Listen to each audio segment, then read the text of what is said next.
The study smelled like him. Sandalwood and ink and the faintest trace of plum wine, the kind Zhao Heng drank when he was celebrating something. Shen Yuji knew every version of this room by scent alone. The sharp bite of fresh ink meant documents had been signed. The lingering warmth of tea meant a guest had stayed too long. The plum wine meant something had gone well in court. Tonight, it smelled like all three. And something else. Shen Yuji knelt by the low desk, arranging the scrolls Zhao Heng had left scattered after his evening meeting. This wasn't his task. The steward handled the study, but Shen Yuji had always done this, straightening what his husband left crooked, organizing what he abandoned, making the disorder look intentional. It was a habit he'd carried since he was 16. When he'd first crossed the threshold of the Zhao household with a red veil over his face and nothing in his chest but duty. 10 years of duty. 10 years of brewing the right tea at the right hour, of greeting guests with the right smile, of lying still in bed when Zhao Heng came home late and pretending the distance between their bodies was just sleep. His fingers moved through the scrolls mechanically. Revenue reports, trade agreements, a letter from the Northern Garrison commander. Nothing unusual. He stacked them by category, aligned the edges, placed the inkstone back in its tray. Then his hand touched something that wasn't paper. Small, cool, smooth. He didn't look down immediately. His fingers explored the shape first. A circle of jade, no larger than a coin, threaded on a thin silk cord. A pendant. Delicate. And the kind worn against skin, not displayed on a belt or sash. The kind meant to be hidden. He lifted it. The jade was white with a thread of green running through its center like a vein. Good quality. Not extravagant, but chosen with care.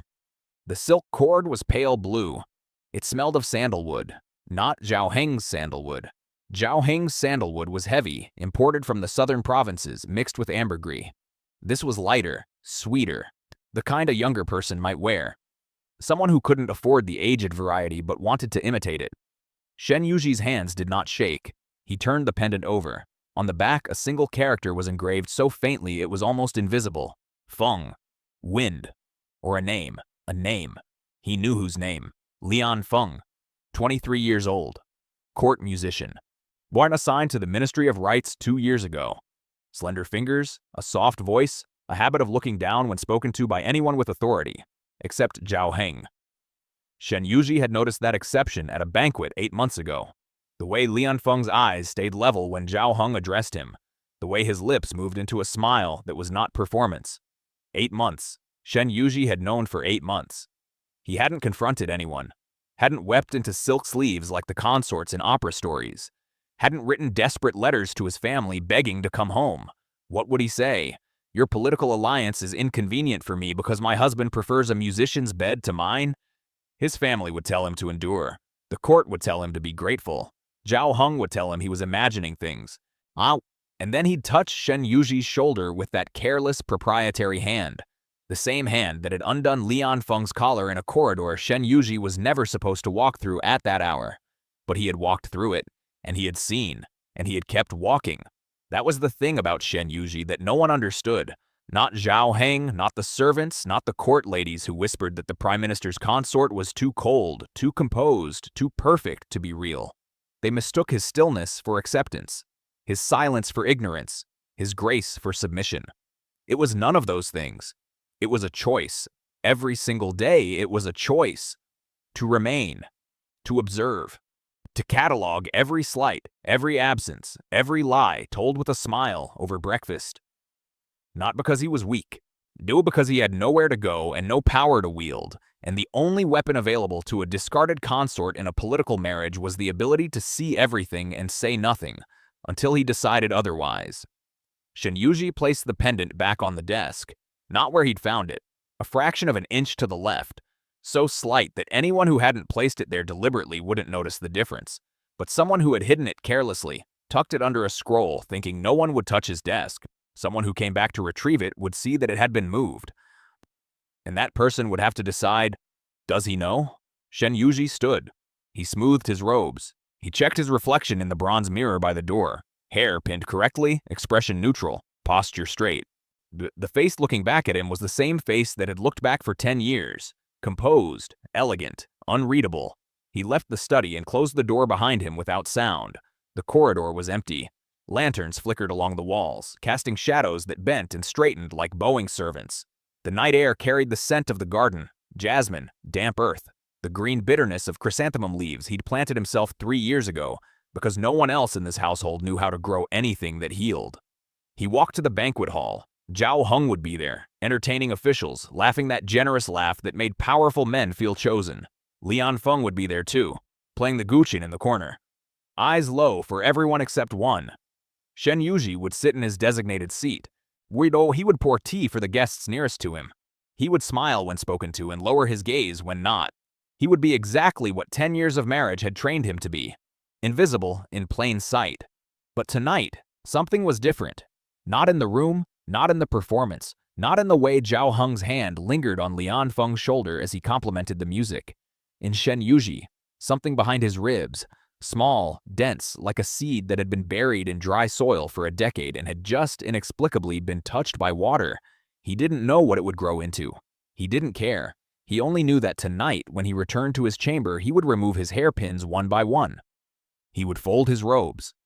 He would sit on the edge of the bed in the dark. And for the first time in 10 years, he would stop pretending that this was enough. The banquet ended late. Zhao Heng did not come home. Shen Yuji removed the first pin, then the second, then the third. 12 pins. He counted them as they clinked against the porcelain dish on the nightstand. 12 pins for 12 hours of performance. He lined them up in a row, parallel, evenly spaced, precise, like a life measured out in increments too small to notice and too heavy to carry. He did not cry. He had not cried since he was 16. He pressed his palm flat against the cold sheet on Zhao Heng's side of the bed and held it there until his skin absorbed the chill. Then he withdrew his hand, curled it against his chest, and closed his eyes.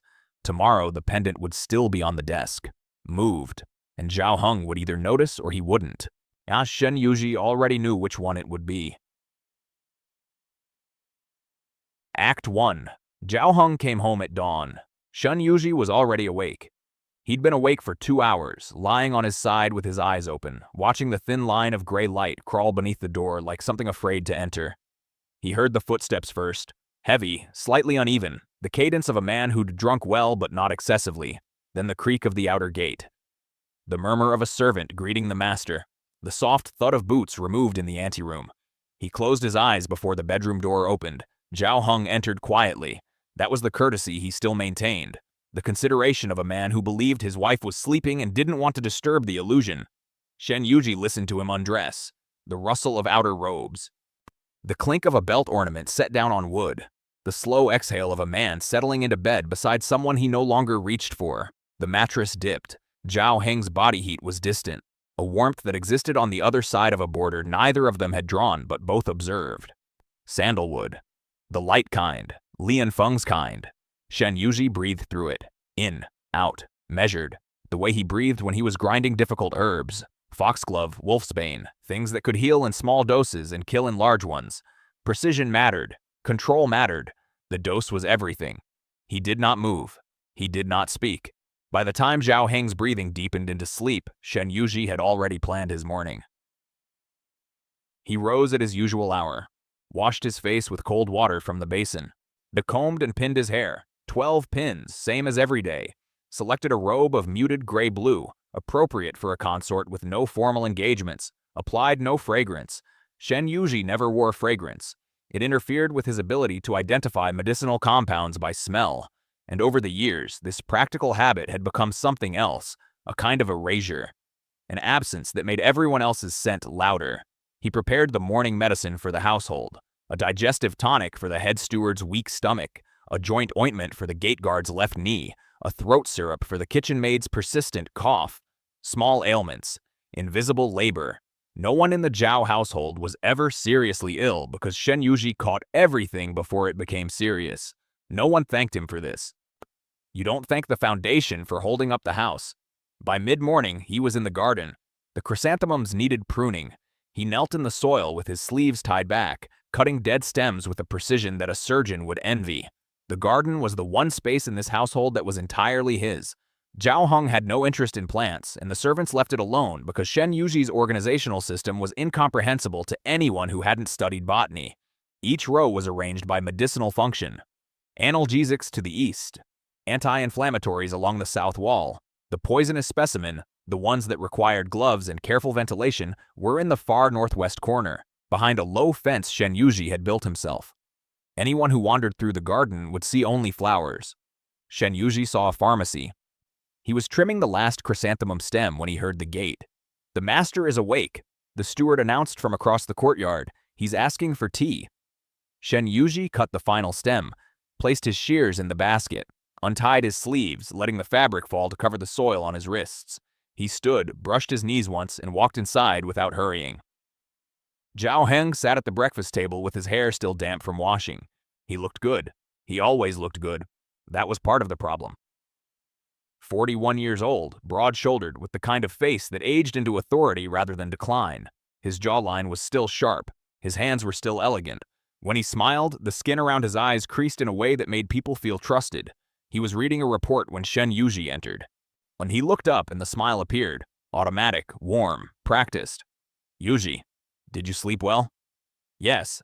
Shen Yuji set the tea tray down. He'd brewed Longjing, Zhao Heng's preferred morning tea. The water temperature was precise. The steeping time was exact. He poured without spilling a drop, set the cup beside his husband's right hand, and took his own seat across the table. Zhao Heng sipped, nodded, returned to his report. This was their marriage. A series of small, flawless transactions performed with the efficiency of a well-run ministry. Tea at the right temperature, meals at the right hour, silence at the right volume. Shen Yuji had perfected the choreography so thoroughly that Zhao Heng never had to think about any of it. Everything simply worked. The house ran. The consort smiled. The tea was always correct. It occurred to Shen Yuji, not for the first time, that Zhao Heng had no idea how much skill it took to be this invisible. "I'll be at court until evening," Zhao Heng said, not looking up. "There's an assembly. The crown prince is announcing something. Military restructuring, probably. He's been pushing for it. Shall I prepare a formal robe for you? The dark one with the silver threading, and the jade belt. The second jade belt? The first one has a loose clasp. I've sent it for repair." Zhao Heng looked up, a flicker of surprise, the faintest crack in his composure. Not because of the belt, because Shen Yuji had noticed a loose clasp on an accessory Zhao Heng wore perhaps twice a month. The level of attention this implied was almost unsettling. "The second one is fine," he said. Then, "Marsh softer. You notice everything." Shen Yuji poured his own tea. "It's my job." "It's not a job, Yuji. You're my consort, not my steward." The words hung in the air. Shen Yuji could have said many things. He could have asked what the difference was, in practice. He could have pointed out that a steward would at least receive wages. He could have mentioned the jade pendant still sitting on the desk in the study, moved a fraction of an inch to the left. He said none of these things. "Of course," he said. He lifted his cup with both hands and blew on the surface gently. "Shall I also prepare a gift for the assembly? If the crown prince is making a formal announcement, the other ministers' households will send something." "Good thinking. Calligraphy scrolls, maybe. Something tasteful. I'll handle it." Zhao Heng smiled again, but reached across the table and touched Shen Yuji's wrist. A brief, careless gesture, like patting a piece of furniture you pass every day without seeing. "What would I do without you?" Shen Yuji set down his cup. The tea was exactly the right temperature. It always was. "You'd manage," he said quietly. Zhao Heng laughed, already returning to his report. He didn't hear the second meaning in the words. He never heard the second meaning. That was the answer to the test.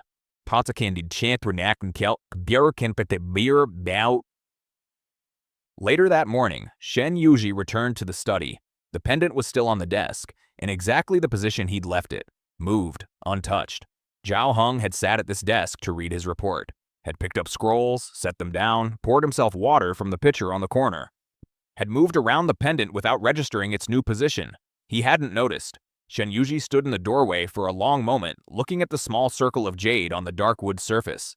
The green vein caught the morning light and glowed faintly, like something alive inside something dead. He turned away. In his personal journal, a thin book hidden inside a hollowed-out copy of the Benkao Gangmu that no one in this household would ever think to open. He uncapped his ink brush and wrote a single line. He didn't notice. He never does. He closed the book, replaced it on the shelf between two volumes on herbal toxicology, washed the brush, dried his hands. Then he went to select calligraphy scrolls for the Crown Prince's assembly, because the household still needed to function. Art and functioning was the only language he had left. That evening, the banquet hall was full. Ministers, generals, court advisors, the machinery of the empire arranged around lacquered tables in order of rank and favor. Lanterns hung from the ceiling beams like captured stars. Incense burned in bronze censers at the four corners of the room, filling the air with a heavy sweetness that masked the sharper smells beneath. Sweat, ambition, rice wine, and the particular desperation of men who needed to be seen by the right people. Shen Yuji sat 3 rows from the front at the edge of the Zhao household's designated section, a consort seat, visible enough to confirm his existence, invisible enough to confirm his irrelevance. He wore the gray-blue robe, no jewelry, no fragrance. His hands rested in his lap, or still and symmetrical. Zhao Heng sat at the front, laughing with the finance minister, pouring wine for General Shu with the generous ease of a man who understood that power was performed, not held. He was magnificent at this. The room bent toward him like grass toward light.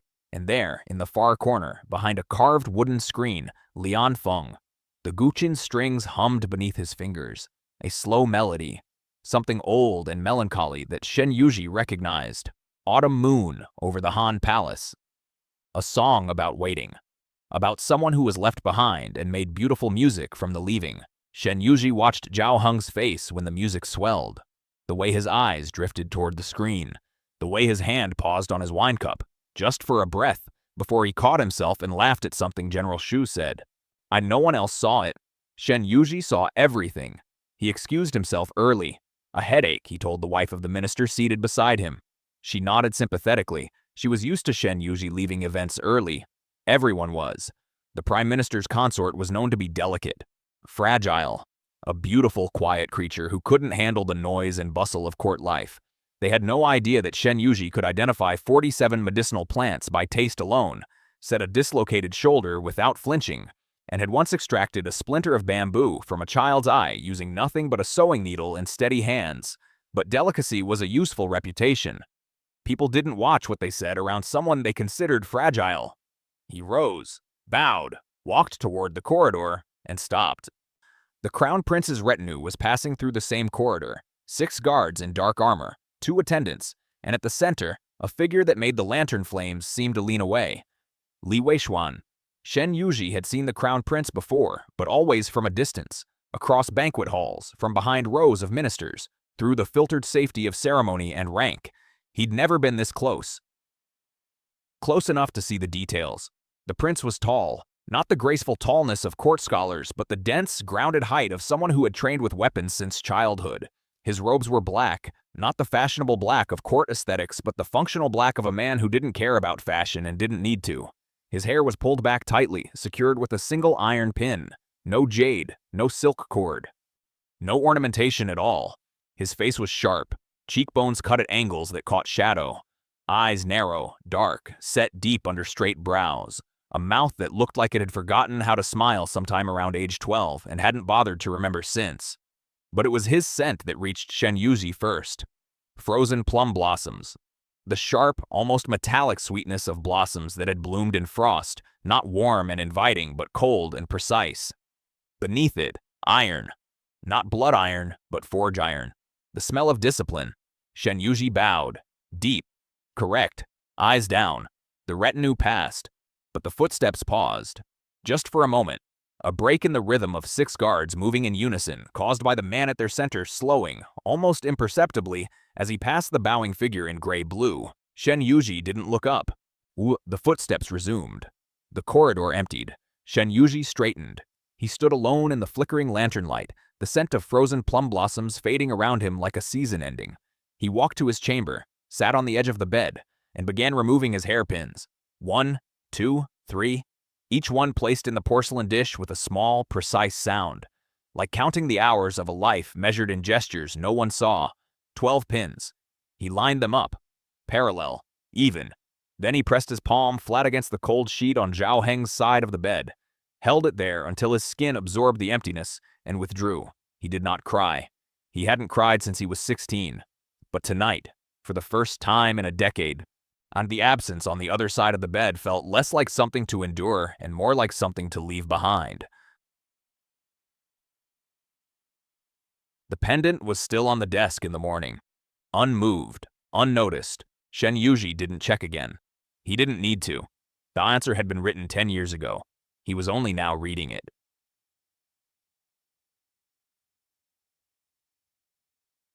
Act 2. 3 days passed. Zhao Heng came home each night. Late, but home. He smelled of plum wine and council chambers, and on the second night, sandalwood that wasn't his. Shen Yuji noted it the way he noted the weather. A fact. Atmospheric. Not worth commenting on. On the morning of the fourth day, the pendant was gone from the desk. Shen Yuji discovered this while delivering Zhao Heng's mid-morning tea. He set the tray down, glanced at the spot where the jade had sat for 3 days, and found only the faint impression of a circle in the thin layer of dust. Zhao Heng had retrieved it. Quietly. Without mention, which meant one of two things. Either he'd noticed the pendant had been moved and was being cautious, or he'd simply remembered it existed and taken it back to return to its owner.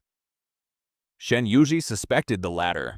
Caution required the kind of attention Zhao Heng had stopped paying years ago. He set the teacup beside the dust circle and said nothing. The household operated on rhythms Shen Yuji had built over a decade. Morning medicine rounds at the hour of the rabbit. Garden tending before midday heat. Household accounts reviewed after lunch. Expenditures, supply inventories, servant wages. Your afternoon was for correspondence. Formal letters on behalf of the Zhao household, written in Shen Yuji's hand but signed with Zhao Heng's seal. Evening was preparation. Robes selected. Meals coordinated with the kitchen. Guest lists reviewed if there was an event. It was a ministry. Shen Yuji was its sole administrator, and no one, including Zhao Heng, understood how completely the household would collapse without him. On this particular morning, the rhythm broke. A messenger arrived at the gate during medicine rounds. Imperial seal. Red cord binding the scroll. Urgent classification. The steward brought it to Shen Yuji because Zhao Heng had already left for court. "Should I send a runner to the ministry?" the steward asked. Shen Yuji examined the seal. It wasn't addressed to Zhao Heng personally. It was addressed to the Zhao household. A distinction that in court protocol meant it could be received by the consort. He broke the seal. The scroll contained a formal notice. By order of the Crown Prince, a comprehensive inspection of all ministerial households would be conducted within the month. The inspection would cover financial records, property holdings, servant registrations, and household conduct. Each ministry was required to present its records in full. Non-compliance would be treated as obstruction. Shen Yuji read it twice, then a third time, slowly, tracing the brushstrokes. The calligraphy was not the Crown Prince's. It was a court scribe's work, but the language was unmistakably Li Weishuan's. Direct, blunt, free of the decorative pleasantries that usually padded imperial communications. He rolled the scroll, bowing, retied it, and placed it on Zhao Heng's desk. Then he went to the records room. The records room was a narrow chamber at the back of the east wing, lined with shelves of bound ledgers and wooden filing boxes.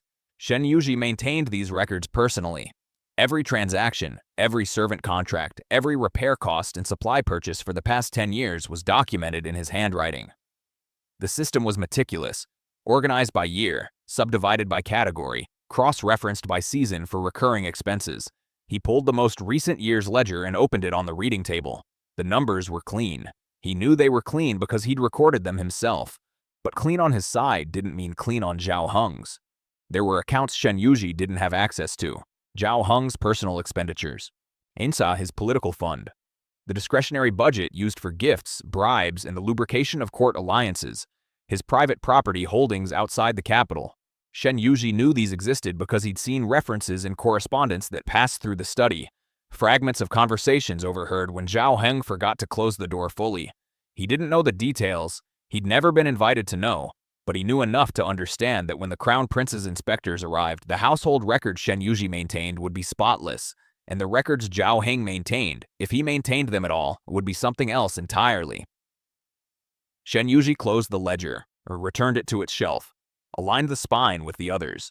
He wasn't going to warn Zhao Heng, not because he wanted his husband to be caught, but because Zhao Heng had never once, in 10 years, asked Shen Yuji to help with the accounts that mattered. The ones with risk. The ones that required trust. You couldn't betray a trust that was never given.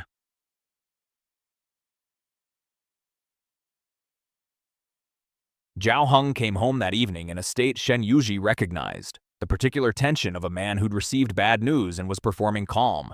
His jaw was set too firmly. His laughter at dinner was half a beat too late. He drank more than usual, but poured carefully, controlling the appearance of control. "You heard about the inspection," Shen Yuji said. Not a question. Zhao Heng looked at him across the table. For a moment, brief, startling, something real moved behind his eyes. Not guilt, not fear, assessment.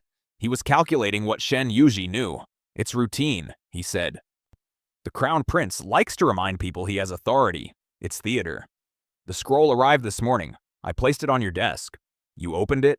It was addressed to the household. Protocol permits it." Zhao Heng's chopsticks paused. He studied Shen Yuji's face the way he might study a board game, looking for the move behind the move. Shen Yuji gave him nothing. His expression was what it always was. Calm, attentive, the face of a consort who managed scrolls and tea with equal competence and asked nothing further. "Our records are clean," Zhao Heng said. "Not my records. Not the records. Our records." He was including Shen Yuji in ownership, and therefore in responsibility. Shen Yuji heard it, filed it. "I reviewed the household accounts this afternoon," he replied. "Everything is in order on my end. Shall I prepare a summary for the inspectors? That would be helpful?" Zhao Heng's shoulders relaxed. The tension drained from his jaw. He even smiled. That warm, automatic smile that had won him the loyalty of half the court. "What would I do without you, Yuji?" The second time he'd said it in a week. Shen Yuji poured more tea. "You'd manage." The second time he'd answered. Neither of them heard it differently. "Satrapati pas adiketi." The inspection was scheduled for the following week. Shen Yuji spent the intervening days in a state of focused industry that the household staff mistook for anxiety. He reorganized the records room. He audited 3 years of supply inventories and found 2 minor discrepancies: a double order of lamp oil in the spring and a missing receipt for roof tiles, which he corrected and annotated. He interviewed each servant individually to ensure their registration papers were current. He even repaired a loose hinge on the records room door that had been squeaking for months, because the inspectors would walk through that door, and a squeaking hinge suggested neglect. No one asked him to do any of this. No one noticed he was doing it. That was the architecture of his usefulness, so embedded in the household's functioning that it was invisible, like the joints inside a wall. On the 4th day, something happened that cracked the rhythm. Shen Yuji was in the kitchen courtyard discussing the week's meal plan with the head cook when a junior servant approached, a boy of 14, new to the household, still clumsy with protocol. "Consort Shen." The boy bowed too low, nearly losing his balance. "A visitor at the side gate. He says he's from the Ministry of Rights." Shen Yuji frowned. Ministry of Rights visitors came to the front gate. The side gate was for deliveries and discreet arrivals. "Did he give a name?" He said you would know him." Shen Yuji dried his hands on a cloth. He walked to the side gate with a measured pace, neither hurried nor slow. The courtyard was empty. The afternoon sun fell in clean rectangles between the buildings. At the gate stood Lian Feng. He was smaller than Shen Yuji remembered. Or perhaps it was the context. Stripped of the banquet hall's golden light and the Guqin's authority, he looked like what he was. A young man, 23, wearing a robe that was well made but not expensive, with his hair tied in a simple knot, no ornaments. His face was fine-boned and nervous. Eric Parker and his eyes, those eyes that stayed level only for Zhao Heng, were darting now, scanning the courtyard behind Shen Yuji for threats. He was holding a wrapped parcel. "Consort Shen." He bowed. His voice was steady but thin. "I apologize for the intrusion. The Prime Minister asked me to deliver this. Personally." He held out the parcel. Shen Yuji looked at it but didn't take it. "What is it?" "A score. A musical arrangement he commissioned for the Spring Festival. He said you would know where to file it." "A score. Delivered to the side gate. By the man wearing a pendant with his own name engraved on it." Shen Yuji studied Lian Feng's face. The boy couldn't hold the gaze. His eyes dropped after 2 seconds, fixing on a point near Shen Yuji's collarbone. His fingers on the parcel were white-knuckled. He was terrified. Not of being caught, of being seen, by the one person in the world who had the most reason to look at him and see exactly what he was. Shen Yuji took the parcel. "Thank you. I'll see that it's filed properly." He didn't say anything else, didn't let his expression shift, didn't allow any crack in the surface that Lian Feng could interpret as accusation or pain or knowledge. The boy bowed again, deeper this time, almost desperate, and turned to leave. "Lian Feng," he stopped. His shoulders went rigid. The gate guard's knee has been troubling him, Shen Yuji said. If you come to the front gate next time, he'll be sitting down. It's easier for him not to stand. It was nothing. A small courtesy, a redirection of protocol that had nothing to do with what was actually happening between them. But Lianfeng heard something in it. Permission, maybe, or a boundary drawn so gently that it felt like kindness. And his rigid shoulders dropped a fraction of an inch. Yes, Consort Shen, he whispered. He left through the side gate without looking back. Shen Yuji stood in the courtyard holding the parcel. The sun had moved. The rectangles of light had shifted on the stone. He could smell the chrysanthemums from the garden. His chrysanthemums, his garden, the only territory in this household that answered to no one but him. He unwrapped the parcel. Inside was indeed a musical score. Beautifully transcribed, annotated in Lianfeng's own hand. In the margin of the third page, a small drawing of a plum blossom. Not the frozen kind, the warm kind. The kind that bloomed in early spring when the frost had passed. It wasn't for Shen Yuji, it wasn't meant for his eyes, but Zhao Heng had sent it through him anyway. Because it never occurred to Zhao Heng that his consort would look closely enough to notice a drawing in a margin. Shen Yuji rewrapped the score, filed it in the music archive in the East Wing between two older compositions, spine aligned with the others. He washed his hands, twice. Then he returned to the kitchen courtyard to finish the meal plan because dinner still needed to be served, and the chrysanthemum garnish for the evening soup wouldn't prepare itself. That night, Shen Yuji sat at his desk and opened the hollowed-out Benko Gangmu. He didn't write anything. He stared at the previous entry. He didn't notice. He never does. And thought about the pendant, the plum blossom drawing. Eyed the way Lianfeng's fingers had trembled on the parcel. He thought about Zhao Heng saying, "What would I do without you?" while wearing the scent of someone else. He closed the book. He pressed his thumb against the edge of the desk until the wood grain left a white line on his skin. Then he released it and watched the blood return. Slow, warm, a flush of color reclaiming territory that pressure had emptied. He decided something. Not yet. Not tonight. But soon. The inspection was coming.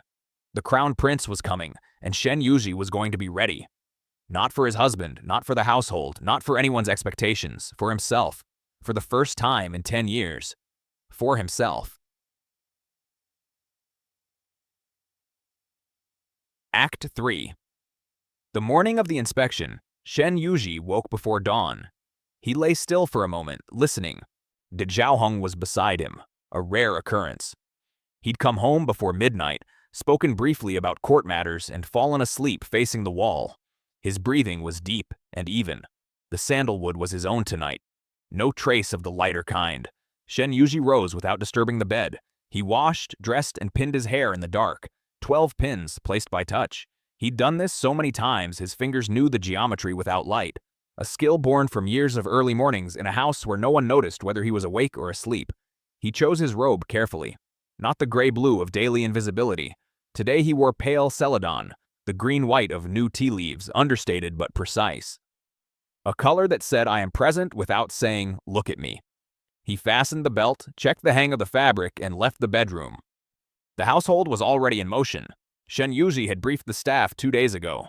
Every surface cleaned, every corridor swept, every servant in pressed uniforms with their registration papers accessible. The records room door no longer squeaked. The garden was trimmed. The kitchen was preparing a formal tea service. 3 grades of longjing, a selection of pastries from the Eastern bakery, and chrysanthemum cakes that Shen Yuji had supervised personally because the head cook always used too much sugar. By the hour of the snake, the household was a machine. Every component aligned, every surface polished. Zhao Heng emerged looking rested and confident. He'd chosen the dark robe with silver threading and the second jade belt, as instructed. He looked exactly like what he was, a powerful man in a well-managed home. "The inspectors arrive at midday?" he asked, adjusting his cuffs. "The advance guard arrives at the hour of the horse. The crown prince's party follows within the hour." Zhao Heng paused. "The crown prince is coming personally?" The notice specified a comprehensive inspection. His Highness is conducting several himself. Something moved across Zhao Heng's face. Fast, controlled, gone before it fully formed. Not fear, calculation. He was rearranging variables in his head, reassessing which version of himself to present. Has he inspected other households first? Minister Cao's estate, 3 days ago. General Shu's compound yesterday. We are the third. And what did he find? I don't know. The results haven't been made public. Zhao Heng nodded slowly. He smoothed his robe, a gesture Shen Yuji recognized as self-soothing. I performed so subtly that only someone who'd watched him dress for 10 years would catch it. Our records are clean, he said. The repetition was telling. You didn't repeat certainties. The household records are exemplary, Shen Yuji confirmed. The household records. The distinction was surgical. He planted it in the sentence like a needle in silk, visible only if you pulled the thread. Zhao Heng didn't pull. Good. I'll receive them in the main hall. You'll manage the tea service. Of course. He left for the main hall. Shen Yuji stood in the corridor and counted his breaths. 7 in, 7 out. The number he used before doing something that required absolute steadiness. Extracting splinters, draining infections, handling wolfsbane. Then he went to the kitchen to check the water temperature for the tea. The advance guard arrived precisely at the hour of the horse. 4 soldiers in dark leather armor, carrying no banners. They swept the perimeter. Gates, walls, servant quarters, stables. Professional, efficient. They spoke to no one in the household and answered no questions. One of them paused in the garden. He looked at the rows of chrysanthemums, then at the northwest corner with its low fence. Then moved on. Shen Yuji watched from the kitchen window. The soldier had noticed the poisonous specimens. Interesting. Either he had botanical knowledge or he'd been briefed to look for unusual plants. Neither option was accidental. 30 minutes later, the main gate opened. Shen Yuji heard them before he saw them. Not the footsteps. Those were nearly silent. The displacement. The way the household's ambient noise changed shape when something large and authoritative entered its space. Servants' voices dropped. The kitchen went quiet. Even the birds in the garden seemed to recalibrate. He finished preparing the tea tray. 3 cups of longjing, first grade, the one with the buttery finish, arranged on celadon porcelain that matched his robe. Chrysanthemum cakes on a separate plate, a small dish of candied ginger for palate cleansing. He lifted the tray, checked his reflection in the water kettle's polished surface, and walked to the main hall. The doors were open. Zhao Heng stood at the center of the room in full ministerial composure. Spine straight, hands clasped, smile calibrated to convey cooperation without subservience. 2 of his personal aides flanked him. So the household steward stood to the side with a stack of ledgers, and at the far end of the hall, still framed by the doorway, was Li Weishuan. The scent arrived first. Shen Yuji was 10 steps into the room when it reached him. Frozen plum blossoms, sharp and metallic, cutting through the incense and tea steam like a blade through silk. His feet continued moving. His hands remained steady on the tray. But something inside his chest, something small and involuntary, constricted. He'd smelled it before, in the corridor after the banquet. But corridors were transient spaces. You passed through them. This was different. This was the prince's scent, filling a room that Shen Yuji lived in, saturating the air he would breathe for the next hour, marking territory that until today had smelled only of sandalwood and obligation. Then the prince stepped fully into the hall, and Shen Yuji understood what the scent had been trying to warn him about. Li Weishuan was not dressed for ceremony. He wore dark gray, almost black but not quite, the color of storm clouds before the first crack of lightning. No embroidery, no ornamentation. The fabric was heavy, functional, built for movement rather than display. His hair was pulled back with the same iron pin Shen Yuji had noticed at the banquet. No jade, no silk, no concession to beauty. His boots were leather, not silk. His belt held a short sword on the left hip, not decorative, used. He was taller than Shen Yuji remembered, or perhaps the room was smaller. He filled the doorway the way a flame fills a lantern, not by expanding, but by making everything around it seem darker by comparison. His face was exactly as sharp as before. The cheekbones, the narrow eyes, the mouth like a sealed letter. He surveyed the room in a single sweep. Walls, ceiling, corners, exits, every person's position. And then his gaze landed on Zhao Heng and stayed. Prime Minister. His voice was low, not soft. Low, the way a river is low before it deepens. Thank you for receiving us. Zhao Heng bowed. Your Highness honors our household. We are prepared to cooperate fully. I would expect nothing less. Pleasantries. The kind that weren't pleasant at all. 2 men measuring each other across a room, while servants pretended not to notice the temperature dropping. Shen Yuji approached with the tea tray. He moved along the edge of the room, the consort's path, peripheral, unobtrusive. He reached the table where Zhao Heng had indicated the tea should be placed, set the tray down, and began to pour. The first cup for the crown prince. Court protocol. The guest of highest rank was served first, and the person who served them conveyed the household's respect through the quality of the tea and the precision of the pour. Shen Yuji poured without looking up. The stream was thin, controlled, exactly 3 inches from the lip of the cup. The water hit the tea leaves at the precise angle to release the first infusion's sweetness without the bitterness of oversteeping. He'd calibrated the temperature by testing it against the inside of his wrist 10 minutes ago, a technique from his medical training, repurposed for hospitality. He placed the cup in front of the empty seat designated for the prince, stepped back, bowed. "Wheel, Your Highness." Li Weishuan had been watching, not watching the way Zhao Heng watched. The half-attentive gaze of a man who registered his consort the way he registered furniture. The prince watched the way Shen Yuji watched, with the focused, unblinking attention of someone cataloging details that others dismissed. He'd watched the pour, the angle, the wrist, the retreat. He sat. He lifted the cup, drank, a pause, the kind that filled a room. "You brewed this yourself." It wasn't a question. It was recognition. The prince had tasted the difference between tea prepared by a servant following instructions and tea prepared by someone who understood the leaves. Shen Yuji kept his eyes low. "Yes, Your Highness." "Longjing, first grade, pre-rain harvest, the April picking, not the May. Water temperature approximately 80 degrees, steeped for 90 seconds. You tested the water against your skin before pouring." Silence. Zhao Heng's smile flickered. The prince had just demonstrated more knowledge about his consort's tea preparation method in 10 seconds than Zhao Heng had acquired in 10 years. "Your Highness has a refined palate," Shen Yuji said evenly. "I have an observant one." Li Weichuan set the cup down. "The household accounts. I'd like to see them now." The shift was instant, from the intimacy of tea to the authority of inspection. No transition, no softening. The prince moved between registers the way a swordsman moved between stances. Shen Yuji recognized the technique. It was designed to unbalance. It worked on Zhao Heng. The prime minister gestured to the steward, who brought the ledgers forward with slightly trembling hands. It did not work on Shen Yuji. The inspection lasted 2 hours. Li Weishuan went through the household records page by page. Not scanning, reading. Every entry, every figure, every annotation.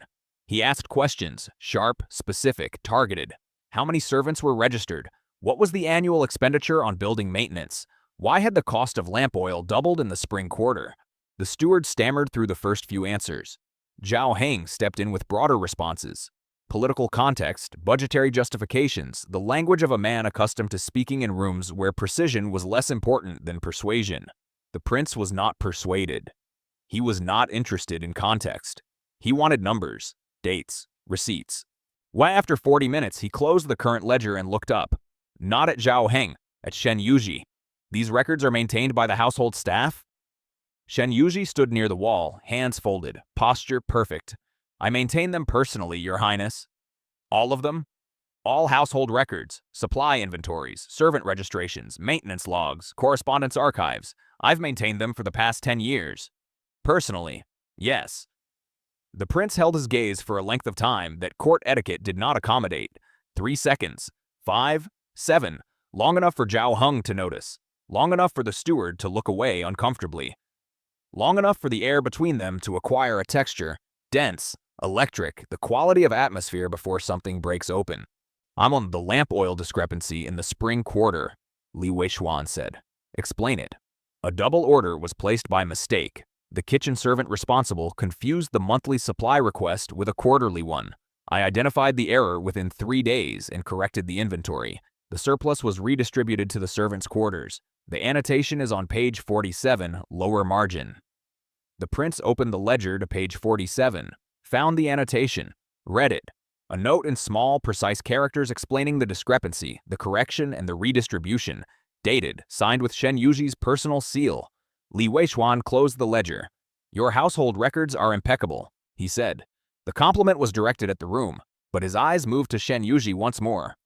A flicker, controlled, and almost invisible, before returning to Zhao Heng. Zhao Heng beamed. "My consort is exceptionally diligent." The prince did not respond to this. He stood. His guards moved to formation around him. The inspection, it seemed, was concluding. But at the door, he paused. "The garden," he said. The chrysanthemum rose in the east courtyard. They're arranged by medicinal function. It wasn't a question. Shen Yuji's pulse jumped once. Settled. Yes, Your Highness. Analgesics to the east.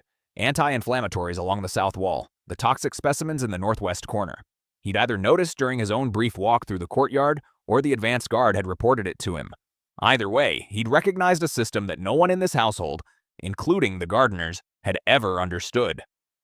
That's correct, Shen Yuji said. The prince's mouth moved. Not a smile. Not quite. Something adjacent to it. The ghost of recognition. The shadow of a response he didn't allow to fully form. Interesting, he said. He left. The household exhaled. Zhao Heng was pleased.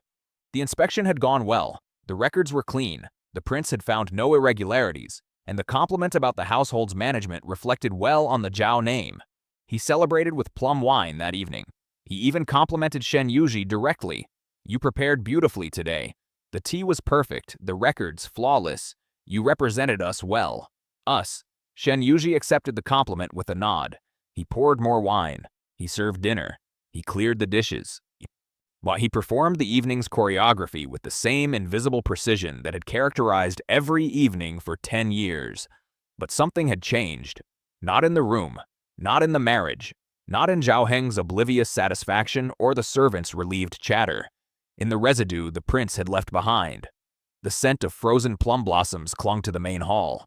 It threaded through the incense and the lamp oil and the sandalwood like a vein of different mineral through familiar rock. Shen Yuji noticed it every time he passed through the room. Noticed it the way he noticed medicinal compounds. By category, by intensity, by the effect it produced in the body. Elevated heart rate, shallow breathing, a warmth behind the sternum that had no physiological explanation. He cataloged these symptoms with clinical detachment. But he was a healer. He understood the body's involuntary responses. He understood that scent was the most primitive sense, processed by the limbic system before the rational mind could intervene. The prince's scent had bypassed his defenses the way certain toxins bypass the liver, not through force but through chemistry. It meant nothing. He told himself it meant nothing.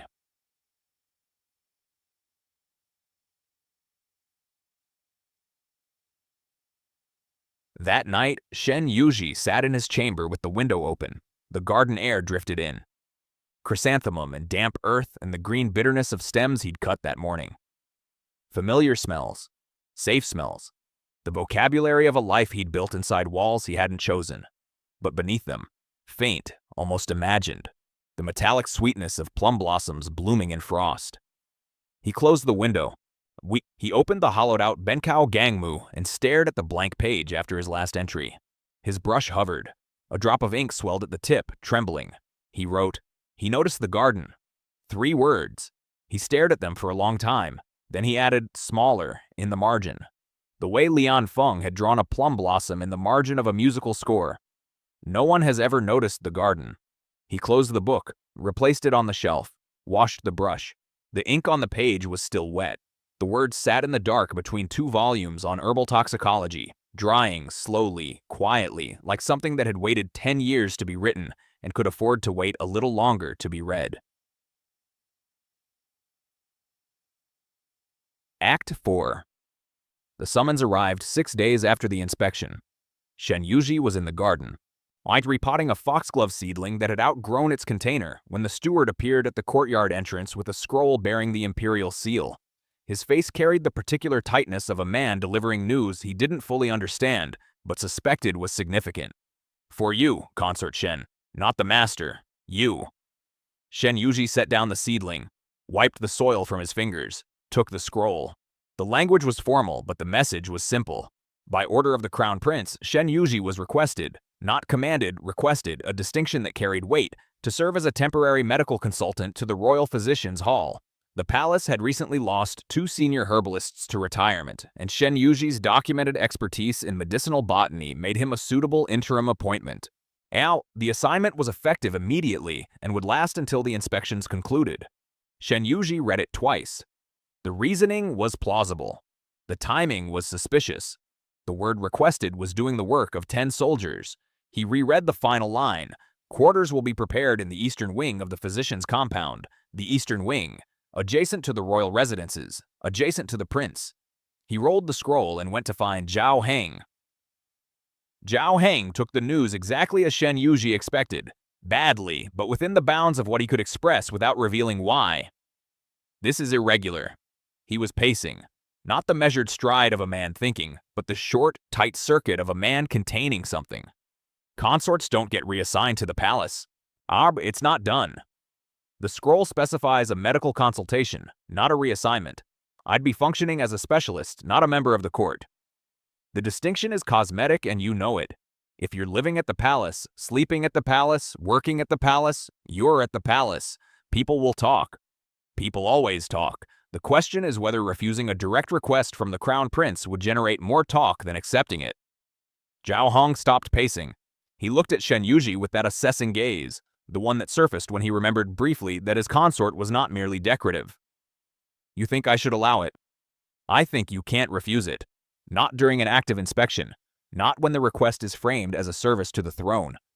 Declining would raise questions about what you're trying to keep hidden.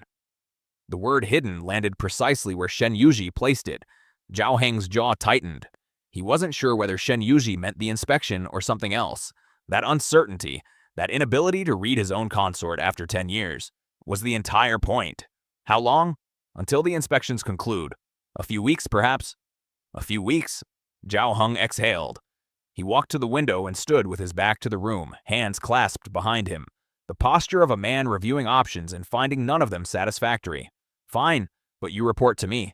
Everything that happens at the palace, every conversation, every observation, you bring it home. Shen Yuji bowed. Of course. He packed that afternoon. One trunk. He selected 3 robes, the celadon, wore a soft white and a dark blue for evening. His medicine kit, which he maintained with the same precision as the household records. 42 compounds in labeled ceramic jars, a set of silver acupuncture needles inherited from his teacher. 3 reference texts, a mortar and pestle worn smooth from a decade of use. His journal, the hollowed-out Benkao Gangmu, went into the bottom of the trunk beneath the folded robes where no one would look. He did not pack anything of Zhao Heng's. No token, no keepsake, no shared object that might anchor him to the household while he was away. The steward carried the trunk to the gate. The household servants lined the corridor to see him off, a courtesy that Shen Yuji suspected was less about affection and more about the sudden, odd disorienting awareness that the person who managed every detail of their daily lives was leaving. Who will handle the morning medicines? The kitchen maid asked, her eyes wide. I've prepared 2 weeks of tonics in advance. The dosages are labeled. Follow the schedule on the chart I left in the kitchen. And the garden? Water the east rose every other day. Don't touch the northwest corner. And the master's tea? Shen Yuji paused at the gate. He looked back at the courtyard. The swept stones, the trimmed chrysanthemums, the study window where a jade pendant had sat for 3 days unnoticed. 10 years of labor condensed into a landscape he could read like a medical chart. He takes Longjing. First grade. 80 degrees. 90 seconds. He turned and walked through the gate. He did not look back again. The palace was a different species of silence. The Zhao household was quiet in the way of a well-maintained instrument, every sound calibrated, every vibration controlled. The palace was quiet in the way of deep water, vast, pressurized, concealing currents beneath a surface that reflected only sky.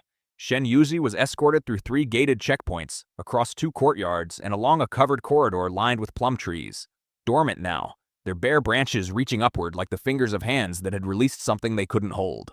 The escort was a palace attendant, efficient and silent, who walked 2 steps ahead and never once looked back to confirm Shen Yuji was following.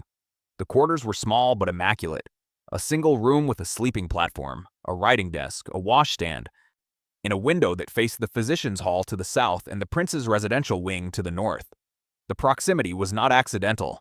Nothing in this palace was accidental. Shen Yuji unpacked. Robes in the wardrobe, medicine kit on the desk, journal in the bottom drawer, beneath spare paper. He stood at the window. The prince's wing was visible through a gap in the plum trees, a dark-roofed structure with narrow windows, austere, built for function. No lanterns glowed from within. Either the prince was absent or he preferred darkness. Shen Yuji closed the shutters and went to report to the royal physician's hall. The hall was larger than he expected. A long building divided into treatment rooms, a dispensary, an herb storage vault, all in a library of medical texts that made Shen Yuji's breath catch. 3 walls of scrolls and bound volumes, some dating back centuries, organized by discipline. Anatomy, pharmacology, toxicology, acupuncture, surgical technique. More knowledge than he could absorb in a lifetime, cataloged and preserved by generations of royal physicians. The head physician, Dr. Wen, was a lean man in his 60s with steady hands and skeptical eyes. He received Shen Yuji with the polite wariness of a professional whose territory had been encroached upon by royal fiat. Consort Shen, we've prepared a workspace for you in the dispensary. Your primary duties will be herb identification and compound preparation. The 2 herbalists who retired left a backlog of cataloging work. We have approximately 300 specimens that need classification and storage assessment. I'll begin immediately. You'll also be available for consultations if summoned. The physician's hall serves the entire palace, royal family, staff, guards. We treat approximately 40 patients per week. Shen Yuji nodded. 40 patients. At the Zhao household, he'd treated 15 servants regularly. This was a significant increase, but the work itself was familiar. Bodies were bodies. They broke in predictable ways and healed along known pathways. The only variable was attention. He settled into the dispensary and began cataloging. The backlog was exactly as described, 300 specimens in varying states of documentation. Some were labeled correctly. Some were mislabeled. A few were unlabeled entirely, which was dangerous. An unidentified root stored beside ginseng could be anything from a harmless tuber to something that would stop a heart in minutes. He worked for 4 hours without pause. By late afternoon, he'd classified 97 specimens, corrected 14 mislabeled jars, and isolated 3 compounds that required immediate disposal due to degradation. He documented everything in a ledger he'd started from scratch, using the same organizational system he'd built at the Zhao household. Category, subcategory, potency rating, storage requirements, expiration estimate. Dr. Wen observed from the doorway for several minutes before speaking. You've done more in 1 afternoon than our previous herbalists accomplished in a month. Shen Yuji didn't look up. My Gao, the system was disorganized. It's easier to move quickly when you know what you're looking for. And you always know what you're looking for? I know what shouldn't be where it is. That's usually enough. Dr. Wen made a sound that might have been approval. He left without further comment. Shen Yuji ate dinner alone in his quarters. Rice, steamed vegetables, a thin soup brought by a palace servant who bowed and retreated without conversation. The food was adequate but impersonal. Prepared by a kitchen that fed hundreds and pleased none of them particularly. He missed his chrysanthemums. Not sentimentally, practically. He used fresh chrysanthemum in half his evening preparations. The tea he brewed before sleep, the compress he applied to his temples when the day's tension settled behind his eyes. The dried petals he kept in a sachet beneath his pillow because the scent helped him breathe more slowly. He had none of these things here. He had a small room, a medicine kit, and the knowledge that somewhere on the other side of a plum tree grove, the crown prince existed in proximity that court protocol had never intended. He was washing his face before bed when the knock came. Not at his door. At the window, Shen Yuji froze. Water dripped from his chin onto the washstand. He listened. The knock came again. 3 taps, deliberate, unhurried, not the knock of someone trying to be secret, the knock of someone who expected the window to open. He dried his face, crossed the room, opened the shutters. A palace guard stood outside, the same guard who'd been positioned near the plum trees when Shen Yuji arrived. He held a small ceramic pot in both hands. From His Highness, the guard said. No elaboration. He placed the pot on the windowsill and left. Shen Yuji looked at the pot. It was simple. Brown clay, unglazed, the kind used for seedlings. Inside, a chrysanthemum cutting. Young, freshly transplanted with soil still damp from recent watering. The variety was Chrysanthemum morifolium, the medicinal strain, not the ornamental one. The one Shen Yuji grew in his garden at home. There was no note, no card, no explanation.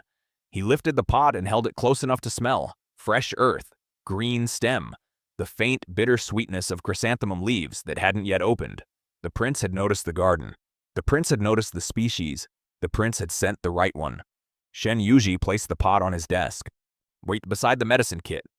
He stood there for a long time, his fingertips resting on the pot's rough rim, feeling the cool clay and the warmth of the soil beneath it. Then he closed the shutters, lay down on the sleeping platform, and stared at the ceiling until his heartbeat returned to a rhythm he recognized. It took longer than it should have. The next morning, Shen Yuji reported to the dispensary at first light and continued cataloging. By midday, he'd classified another 100 specimens and reorganized the storage shelves by potency gradient.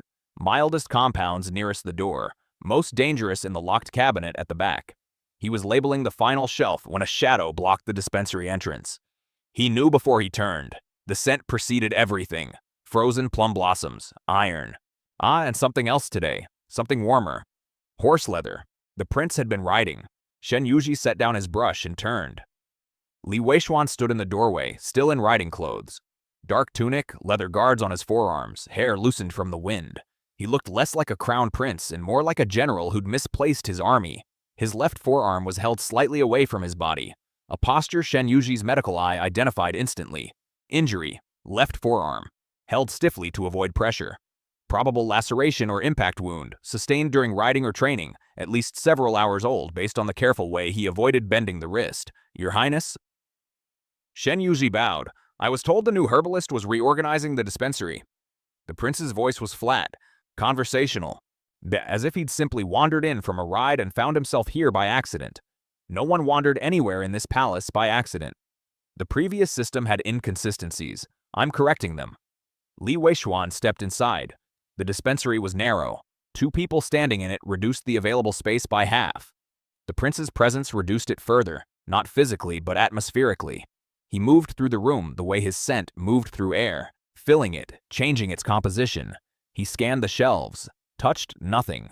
Read the labels Shen Yuji had written, small, precise characters on rectangular paper tags, each one specifying the compound name, potency, contraindications, and storage temperature.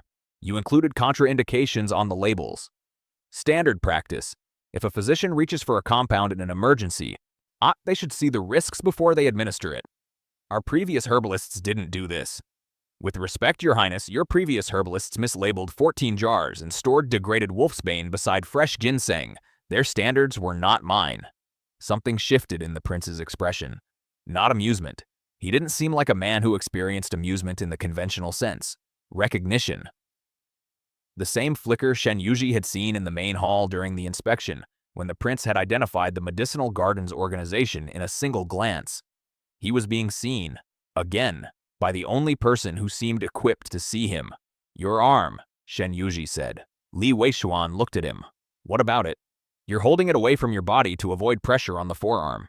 The wrist hasn't bent since you entered. The injury is at least 4 hours old. You sustained it during morning training and chose not to visit the physician's hall because you didn't want to interrupt their schedule or acknowledge the wound publicly. Silence. Sit down, Shen Yuji said. It wasn't a request. It wasn't framed as one. It came out with the same tone he used when instructing servants to hold still during a treatment. Calm, authoritative, uninterested in negotiation. He realized, a half-second too late, that he'd just given an order to the crown prince. Li Weishuan sat down. He sat on the low stool beside the cataloging table, extended his left arm, and waited. No protest. No reminder of rank. He simply obeyed. But why, as if the instruction had come from the only person in the palace whose authority he instinctively recognized. Not political authority, but competence. Shen Yuji pulled his medicine kit from beneath the workbench. He knelt beside the prince, close enough to smell the plum blossoms and the leather and the faint salt of dried sweat beneath both. His hands moved without hesitation. He rolled back the sleeve. The forearm was bruised and a deep contusion along the outer edge, probably from a training sword strike absorbed on the guard. No laceration, but the tissue was swollen and discolored, and the wrist's range of motion was compromised. This needed treatment 4 hours ago, Shen Yuji said. He pressed gently along the bone. Li Weishuan didn't flinch. The bone isn't fractured. But the muscle is badly bruised and the swelling is restricting movement. If you leave it, you'll compensate with the right arm during training and develop an imbalance that will take weeks to correct. You can tell all that from pressing on it. I can tell all that from watching you walk through a doorway. He opened his kit and selected a jar of arnica compound. The formula he'd developed himself, stronger than the standard preparation, mixed with camphor for deeper tissue penetration. He applied it to the bruise with steady, clinical strokes. Hold still. Li Weishuan held still. His eyes were fixed on Shen Yuji's face, not on the hands working his arm, but on the face above them, studying it with the same focused intensity he'd applied to the household ledgers. Shen Yuji felt the gaze, ignored it, continued working, and he wrapped the forearm with a compression bandage, thin silk, wound firmly but not tightly, secured with a knot that was precise, efficient, and unexpectedly gentle. The kind of knot that said, "This will hold," and I was careful in the same gesture. Change the bandage tonight. Apply the compound again before sleep. No training with the left arm for 2 days. 1 day. 2 days, Your Highness. Their eyes met. The distance between them was less than a forearm's length. Close enough for Shen Yuji to see that the prince's eyes were not uniformly dark. There was a ring of amber near the pupil, visible only at this proximity, like light hidden at the center of something that presented as darkness. "You didn't ask how I got it," Li Weishuan said. Shen Yuji began packing his kit. Hands steady, movements precise. "What, cheap? It doesn't matter how. It matters that you let it fester." The prince went quiet. Not the quiet of a man who had nothing to say. The quiet of a man who had heard something that reached past the words into a place he hadn't expected anyone to access. His eyes dropped to the bandage on his forearm. He touched the knot, once lightly with the thumb of his right hand, tracing its geometry. Then he stood. "Thank you, Consort Shen. Shen Yuji is sufficient. I'm functioning as a medical consultant, not a consort, while I'm here." Another flicker, the ghost of recognition. "Shen Yuji." He said the name slowly, testing its weight, as if names were compounds too, and he wanted to know the dosage before administering. He left the dispensary. His footsteps faded down the corridor, measured, controlled, like the gait of a man who carried authority like a weapon and had just, for the first time in perhaps a very long time, allowed someone to take it from his hands for 5 minutes. That night, Shen Yuji sat at his desk with the chrysanthemum cutting beside him and the hollowed-out Benkao Gangmu open to a blank page. He didn't write anything. He looked at the pot. The cutting had straightened slightly since yesterday, responding to the light from the window, orienting itself toward the source of warmth the way all living things oriented themselves toward what they needed. He thought about the knot on the bandage, the way the prince had touched it, gently, with a kind of curiosity that suggested he wasn't accustomed to gentleness and didn't know what to do when it arrived without warning. He thought about the amber ring in the prince's eyes. Hidden. Visible only up close. A detail that no one would ever see from the appropriate distance. He closed the book without writing.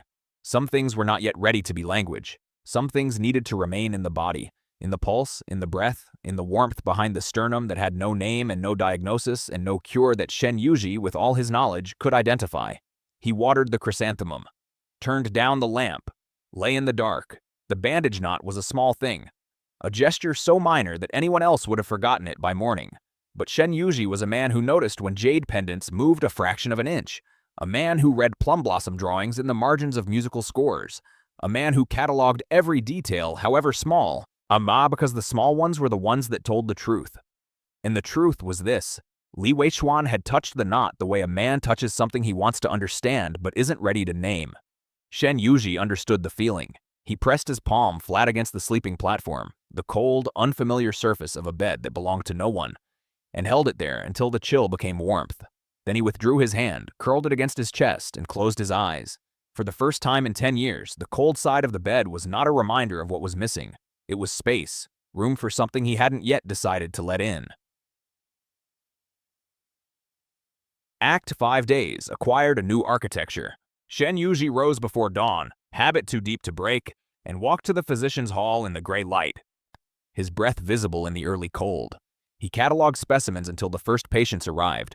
Then he shifted to consultations, palace servants mostly, guards occasionally. Once a junior court official with a persistent skin rash, he'd been too embarrassed to show the senior physicians. Shen Yuji treated them all with the same unhurried precision. He listened before he diagnosed. He touched only what needed touching. He explained what he was doing, and why, because bodies healed faster when the person inside them understood the process. The palace staff began requesting him by name within 3 days. Dr. Wen noticed. His wariness softened into something closer to grudging respect. He started consulting Shen Yuji on compound formulations, tentatively at first, then with increasing frequency as he realized that the consort's knowledge wasn't theoretical but practiced.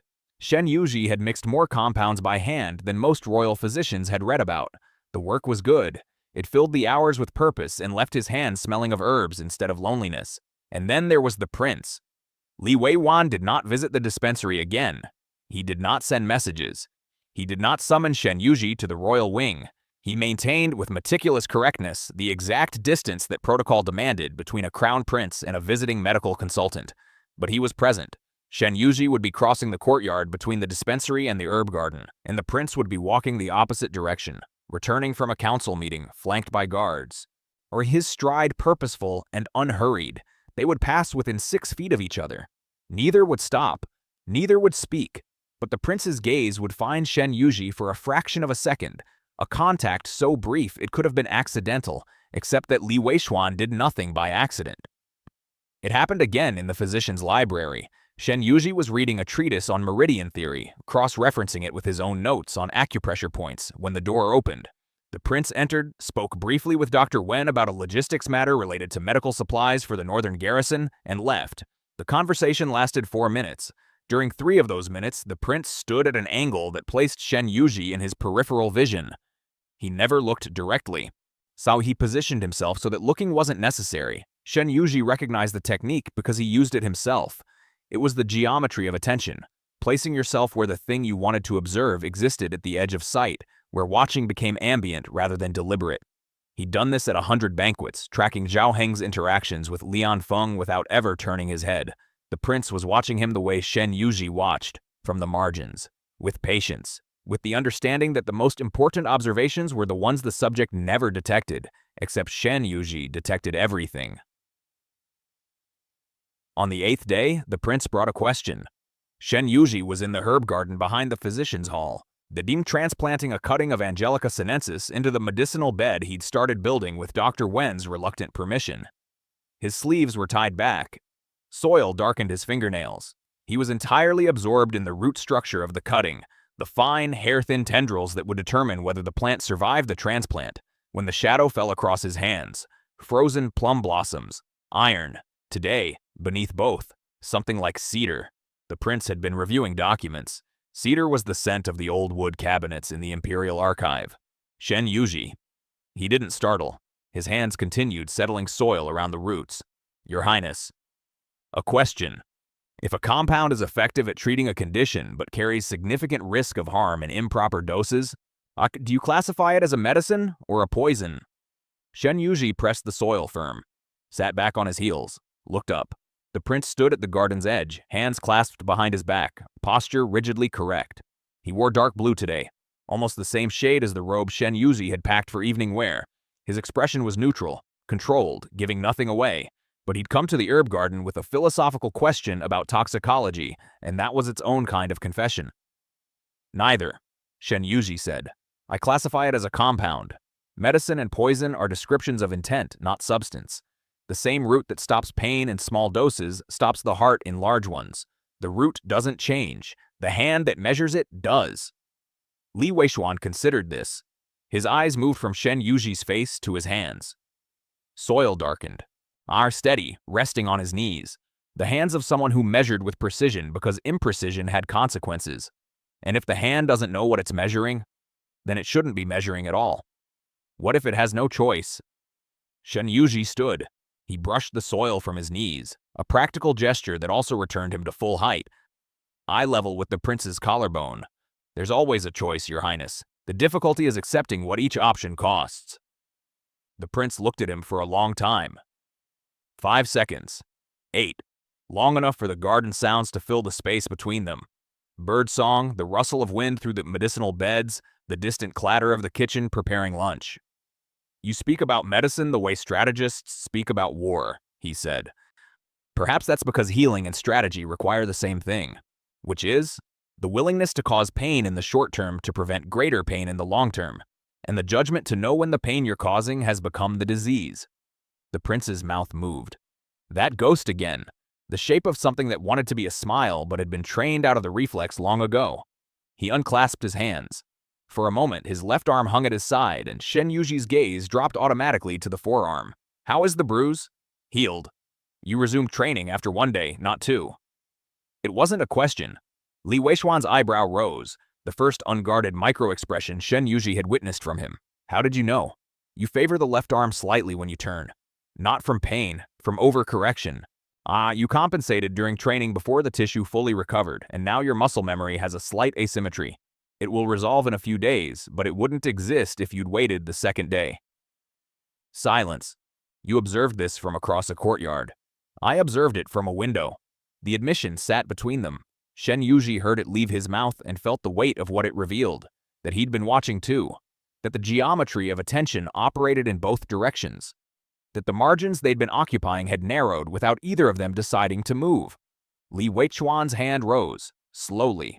It reached toward the Angelica sinensis cutting in its fresh soil, not touching it, hovering above the leaves as if testing whether the plant would accept his proximity. My mother grew these, he said, in the palace garden. Before she died. I was 7. I remember the smell, but not the name.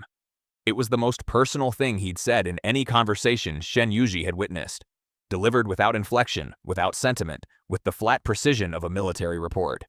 And yet the hand hovering above the plant trembled. Once, barely, a vibration so slight that only someone watching with Shen Yuji's attention would catch it. Angelica sinensis, Shen Yuji said softly. Dong Quai. It's used for blood circulation and pain relief. It prefers partial shade and well-drained soil. Your mother had good taste in plants. The prince withdrew his hand, clasped it behind his back. The tremor disappeared, locked away in the architecture of control that defined him. Thank you for the identification, he said. He turned to leave. Your Highness. He stopped. I didn't turn. The chrysanthemum cutting you sent. It's taken root. A pause. The prince's shoulders, rigid, disciplined, carrying the weight of an empire they hadn't yet inherited, shifted by a fraction of a degree, not relaxing, acknowledging. Good, he said. He left the garden. Days 12 through 18 were a slow accumulation. The prince found reasons to be near. Administrative reasons. A question about medical supply logistics relayed through Dr. Wen that required Shen Yuzi's input on herb sourcing. An inspection of the physician's hall that included a review of Shen Yuzi's new cataloging system. A request, delivered by a guard, not personally, for a written report on the dispensary's inventory discrepancies. Each interaction was brief, professional, perfectly justified by circumstance.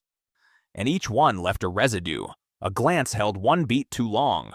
A question phrased in a way that invited a response beyond the factual. The prince standing in a doorway after the conversation had ended, not leaving, as if the threshold itself was a decision he hadn't committed to. Shen Yuji cataloged these moments the way he cataloged compounds, by type, by intensity, by the effect they produced in the body. Elevated pulse, shallow breath, the warmth behind the sternum that he diagnosed and failed to cure. On the 15th day, something shifted. Shen Yuji was in the dispensary, alone, working late. The evening had cooled and he'd left the window open to ventilate the compound fumes. He was grinding willow bark, a repetitive, meditative task that let his mind empty, when he became aware of a presence in the corridor outside. Not approaching, not entering, simply standing. He continued grinding. The pestle's rhythm didn't change. He waited. 3 minutes passed, then footsteps, receding. The prince had stood outside the dispensary for 3 minutes, listened to the sound of Shen Yuji working, and walked away without speaking. Shen Yuji set down the pestle. His hands were shaking. Not from exertion. From the understanding that Li Weishuan hadn't come to talk or to ask a question or to find a bureaucratic excuse for proximity. He'd come to listen, to stand in the dark and hear the sound of Shen Yuji existing, and that was more intimate than anything Zhao Heng had done in 10 years. Day 19. The night banquet. Shen Yuji attended as a member of the physician's hall staff, required to be present in case of medical emergencies during large court events.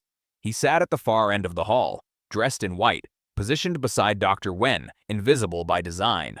The banquet was lavish. 200 guests. Ministers, generals, ambassadors from 3 neighboring provinces.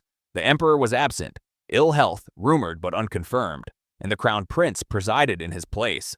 Li Weishuan sat at the center of the high table, dressed in black and silver, his face a mask of controlled authority. He spoke to each dignitary with precise attention, pouring wine for the senior generals, acknowledging toasts with a nod that conveyed respect without warmth. He was magnificent at this, not in Zhao Heng's way.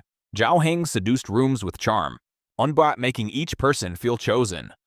Li Weishuan commanded rooms with gravity, making each person feel measured. The effect was different, but equally total. The hall oriented itself around him the way compass needles oriented toward north. Shen Yuji watched from his corner. He was good at watching from corners. Zhao Heng was there, 3 tables from the front, laughing with the transport minister. Dressed impeccably, the silver-threaded robe, the jade belt, the posture of a man who'd spent 20 years learning how to look like he belonged at the center of power. He hadn't seen Shen Yuji, or if he hadn't acknowledged him. Beside Zhao Heng, separated by 2 seats but connected by something invisible, Lian Feng played the guqin behind the carved screen. A different melody tonight. Something lighter. But the notes fell like water over stones, effortless and clear. Shen Yuji ate his rice, drank his tea, monitored the room with the automatic vigilance of a healer scanning for signs of distress.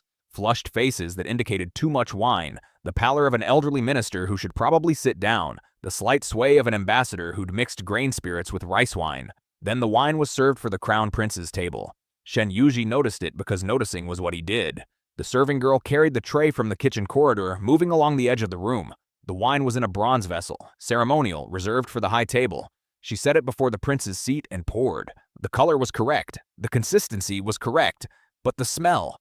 Shen Yuji straightened. He was 30 feet from the high table. Wambat, too far to smell the wine directly, but he could see the surface of the liquid in the cup, and something about its viscosity was wrong. Wine poured in a specific way, a smooth, continuous stream that clung to the cup's interior in a thin, even film. This wine released from the vessel a fraction of a second too quickly, as if its surface tension had been altered. Surface tension changed when a compound was dissolved in liquid. He stood. Dr. Wen looked up. "Consort Shen? Stay here." He moved through the banquet hall. Not running. Running would cause panic. Walking with the purposeful, unhurried stride of a physician responding to a situation, his white robe marking him as medical staff, his trajectory cutting across the hall toward the high table. The prince lifted the cup. Shen Yuji's stride lengthened. 5 tables away. 4. The distance collapsed under his feet, but not fast enough. Time stretching the way it stretched during emergencies. Every second elastic, every heartbeat a separate event. 3 tables. Li Weishuan raised the cup to his lips. 2 tables. The rim touched his mouth. 1 table. Shen Yuji's hand closed around the cup.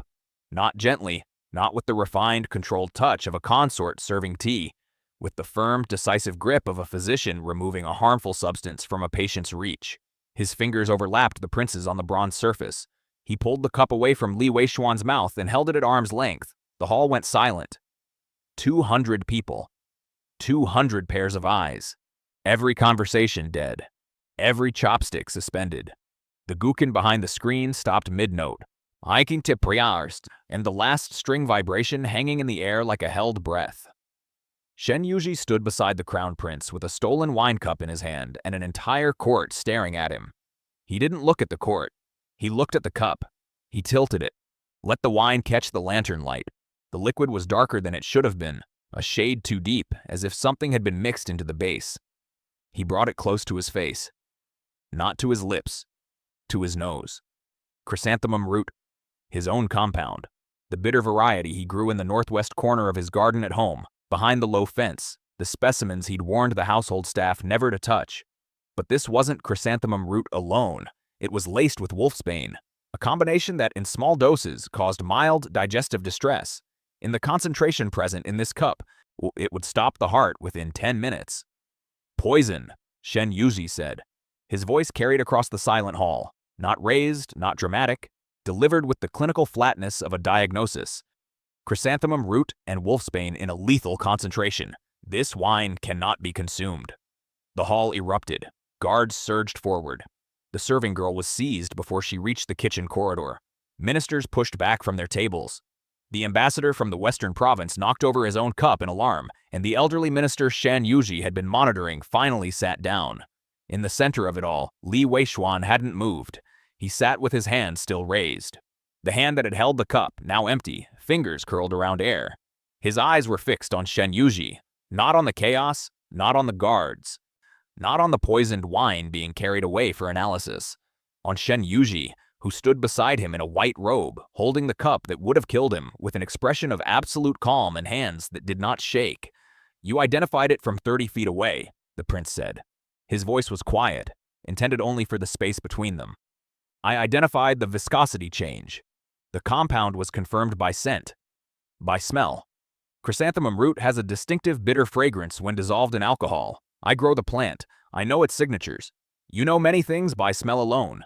The prince's voice was barely audible now. The words were almost private. Offered in a hall full of 200 witnesses but aimed at an audience of one. You said that once before. Shen Yuji remembered. The corridor. Like the night of the inspection. A passing comment to a passing prince. He remembered, and the prince remembered, and the shared memory sat between them in the wreckage of a poisoned banquet like a small, unbreakable object. Sit down, Shen Yuji, the prince said. I should analyze the compound. Dr. Wen will analyze the compound. You will sit down, here. He gestured to the empty seat beside him, the seat reserved for the highest-ranking guest at the crown prince's table. Shen Yuji looked at the seat, then at the prince, then at the 200 faces watching him with expressions ranging from shock to calculation to something that, in Zhao Heng's case, 3 tables back, face ashen, looked very much like fear. He set the poisoned cup on the table. He straightened his robe. He sat. The chaos lasted an hour. Guards locked the banquet hall. The serving girl was interrogated. She'd been given the wine by a kitchen attendant who'd received it from an unnamed source. The kitchen attendant had disappeared. A palace-wide search was initiated. Shen Yuji sat beside the prince through all of it, silent, present, his hands resting on his knees, still and symmetrical, as if he'd done nothing more remarkable than pour tea. Li Weishuan managed the crisis with the brutal efficiency of a man who'd been trained for war since childhood. He issued orders without raising his voice. He dismissed hysterical ministers with a look. He directed the investigation with the same focused precision he'd applied to household ledgers and dispensary labels. And occasionally, between commands, his gaze would return to Shen Yuji beside him, brief, unreadable, anchoring. When the hall was finally cleared and the guests escorted to their quarters, the prince stood. Shen Yuji rose with him. You saved my life, Li Weishuan said. I identified a compound. Any physician would have done the same. Any physician was not sitting 30 feet away, watching the viscosity of wine poured for a table they were not assigned to. You were watching because he stopped. The sentence hung unfinished, its completion obvious to both of them. Because I was watching you. Shen Yuji said nothing. He didn't need to. The silence confirmed what words would have cheapened. The prince walked toward the corridor. At the doorway, he stopped. He didn't turn fully. Only his profile was visible, the sharp cheekbone catching the last lantern light. Jisum, go to your quarters. Rest. I'll post a guard outside your door tonight. That's not necessary. It is. Someone just tried to kill me. The person who stopped it is now a target. He paused. I don't protect people often, Shen Yuji. Don't make me justify it. He left. Shen Yuji stood in the empty banquet hall. The wine stain on the marble floor, where the serving girl had dropped a second cup during her arrest, was dark and spreading, seeping into the stone's grain like a wound that wouldn't close. He looked at his hands. They were shaking now. Not from the poison, not from the proximity of death or the weight of 200 stairs. From the warmth of the prince's wrist beneath his fingers when he'd pulled the cup away. The brief, electric contact of skin against skin. 5 seconds of touch that had burned through the clinical distance Shen Yuji maintained like armor. He pressed his palms together, steadied them. Then he walked to his quarters, where a guard was already standing outside the door and lay down on the sleeping platform and did not sleep for a very long time. Past midnight, the palace silent. The guard's shadow visible through the paper screen of the window, still and patient. Shen Yuji lay on his back. The chrysanthemum cutting on the desk had grown. 2 new leaves, unfurling toward the light that wouldn't return until morning, growing in the dark, reaching for something it couldn't see, but trusted was coming. His hands rested on his chest. He could still feel the cup's bronze rim against his palm, and the heat of the wine through the metal, and beneath both, the moment his fingers had overlapped the prince's. 5 seconds during which the world had narrowed to the diameter of a cup, and 2 hands had shared the same object, and neither had pulled away first. He thought about Zhao Heng's touch, the casual pat on the wrist, the automatic shoulder squeeze, the proprietary gestures of a man who touched his consort the way he touched his jade belt, with ownership, without attention. He thought about Li Weishuan's hand hovering above the Angelica sinensis, trembling, choosing not to touch because the touch would mean something, and meaning was a commitment he wasn't prepared to make without understanding the cost. 2 men, 2 kinds of touch, one that took without noticing, one that withheld because it noticed too much. Shen Yuji closed his eyes. In the dark, the scent of frozen plum blossoms lingered, not from the prince's presence but from memory, which was worse, because memory meant the scent had moved from the air into the body, from the nose into the blood, from observation into something that could no longer be observed from a safe distance. He opened the hollowed-out Benchao Gangmu. He wrote. His fingers were warm. He stared at the words. Then he added, "Mine were steady. They are not steady now." He closed the book. Outside, the guard shifted his weight. The shadow on the screen moved. A small, human adjustment in the vast, silent machinery of the palace. A person standing in the cold because the crown prince had decided that Shen Yuji's safety mattered enough to assign a body to protect it. And no one had ever assigned a body to protect Shen Yuji before. He pulled the blanket to his chin and lay still, listening to the guard breathe and the chrysanthemum grow and his own heart beat at a rhythm he no longer recognized as his own. Act 6. Zhao Heng arrived at the palace 3 days after the assassination attempt. Shen Yuji learned of his arrival not from a messenger or a servant, but from the scent. He was in the dispensary, grinding a fresh batch of arnica compound when the air shifted. Sandalwood, the heavy kind, aged, imported. The kind that had saturated his bedroom for 10 years. It reached him through the open window like a hand from a previous life, and his pestle stopped mid-rotation. He set down the mortar, washed his hands, retied his sleeves.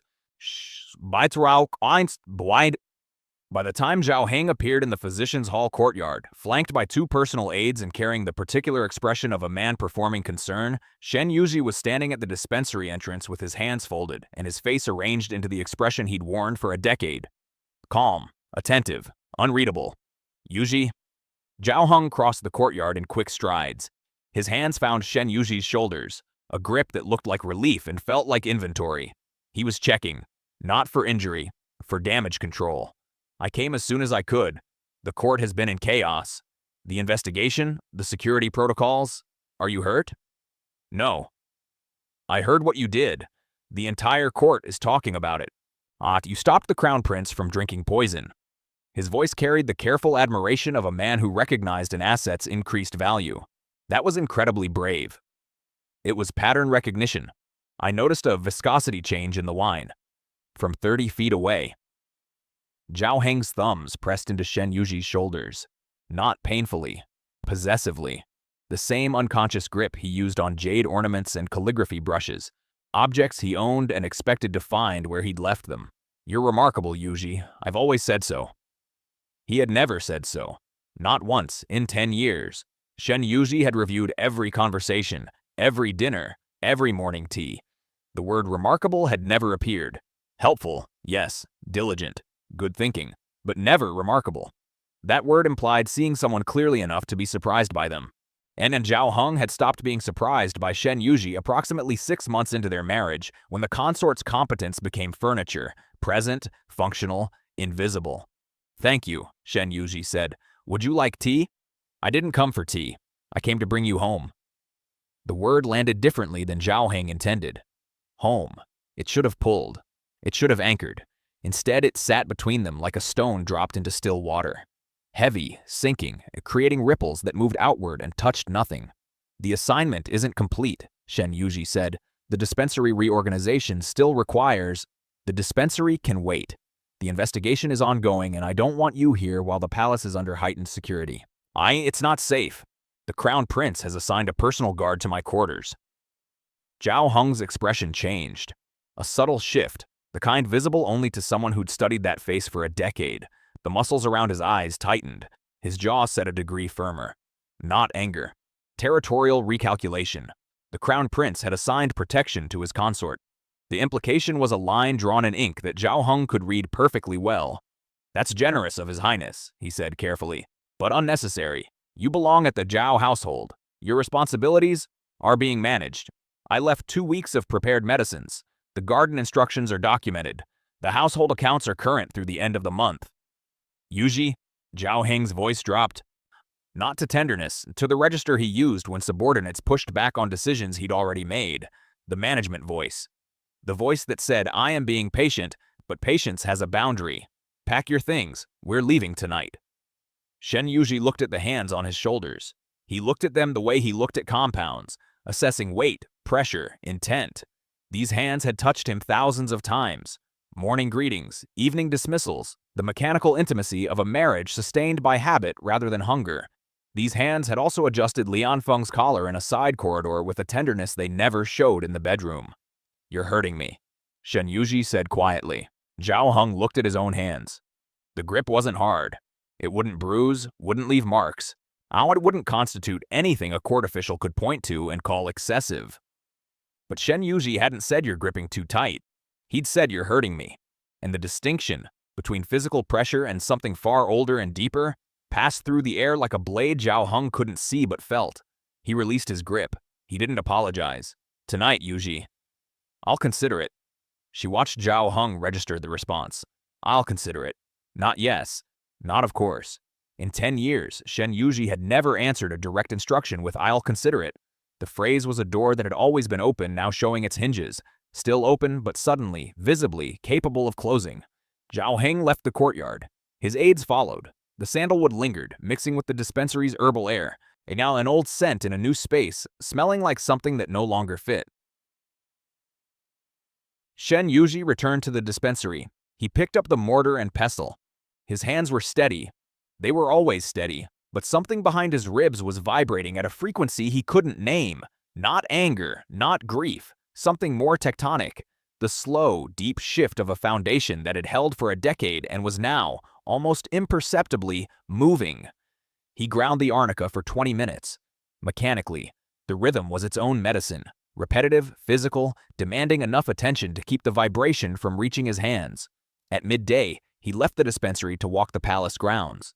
He needed air. He needed the smell of plum trees and stone and the sharp, mineral scent of the ornamental stream that ran through the eastern courtyard. He needed to be in a space that didn't belong to Zhao Heng or to the prince or to anyone, a neutral territory where he could hear his own thoughts without them being drowned by sandalwood or frozen plum blossoms. He took the long route through the secondary gardens and past the musicians' quarters. He should not have taken that route. The corridor beside the musicians' quarters was narrow, half covered by a wooden awning, connecting the practice rooms to the servants' entrance of the banquet hall. It was a service corridor, rarely used by anyone of rank, which was precisely why it was useful for conversations that didn't want to be overheard. Shen Yuji turned the corner and stopped. 15 feet ahead, partially concealed by a pillar, Zhao Heng stood with Lian Feng. They weren't speaking, not in that moment. They were standing in the aftermath of speech. Close, the air between them still vibrating with whatever had been said. Zhao Heng's hand was on Lian Feng's collar, adjusting it. The same gesture Shen Yuji had witnessed months ago in the Zhao household corridor. The same unconscious tenderness, thumb smoothing the fabric, fingers lingering at the throat, the touch of a man who had memorized this body and returned to it the way hands return to a familiar instrument. Lian Feng leaned into it. Eyes closed, face tilted up. His lips were slightly parted and his expression held something Shen Yuji recognized with the clinical precision of a man diagnosing a condition he'd studied but never experienced. Surrender. Complete, voluntary surrender. The kind that came from being touched by someone who wanted to touch you, not your function, not your usefulness, not the convenience of your presence, but the specific, irreplaceable fact of your existence. Zhao Heng had never touched Shen Yuji like that. Not once. Not in 10 years. Shen Yuji watched for 3 seconds. He counted them. 1. Zhao Heng's thumb on the hollow of Lian Feng's throat. 2. Lian Feng's hand rising to cover Zhao Heng's, holding it there. 3. Zhao Heng's forehead dropping to rest against Lian Feng's, their breath mingling, their bodies forming a single shape in the corridor's dim light. 3 seconds, enough to diagnose, enough to confirm what he'd known for 8 months with the certainty of a test result he'd been waiting to read. He turned away. He didn't run. He didn't make a sound. His feet carried him back around the corner, down the corridor, across the courtyard, past the dispensary, past the herb garden, past the guard at the gate to the physician's compound, and into the narrow space between the library wall and the outer wall where the plum trees grew close enough to block the sky. He stood there, hands at his sides, breathing. In, out, in, out. 7 breaths. The number he used before handling Wolfsbane. The vibration behind his ribs had stopped.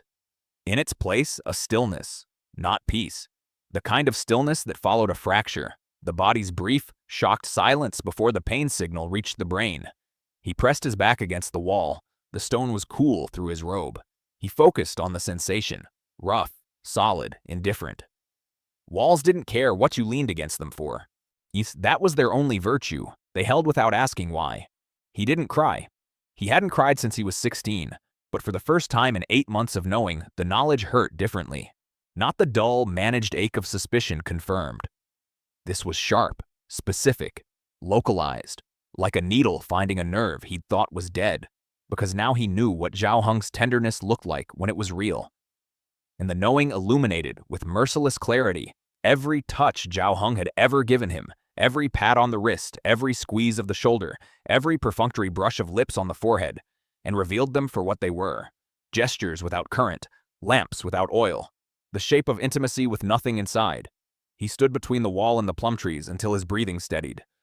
Then he straightened his robe, checked his hair, confirmed that his face was arranged correctly, and walked to the prince's study. The door was open. A guard stood outside. Shen Yuji stopped at a proper distance and bowed. "I'd like to speak with His Highness." The guard disappeared inside, returned. "Enter."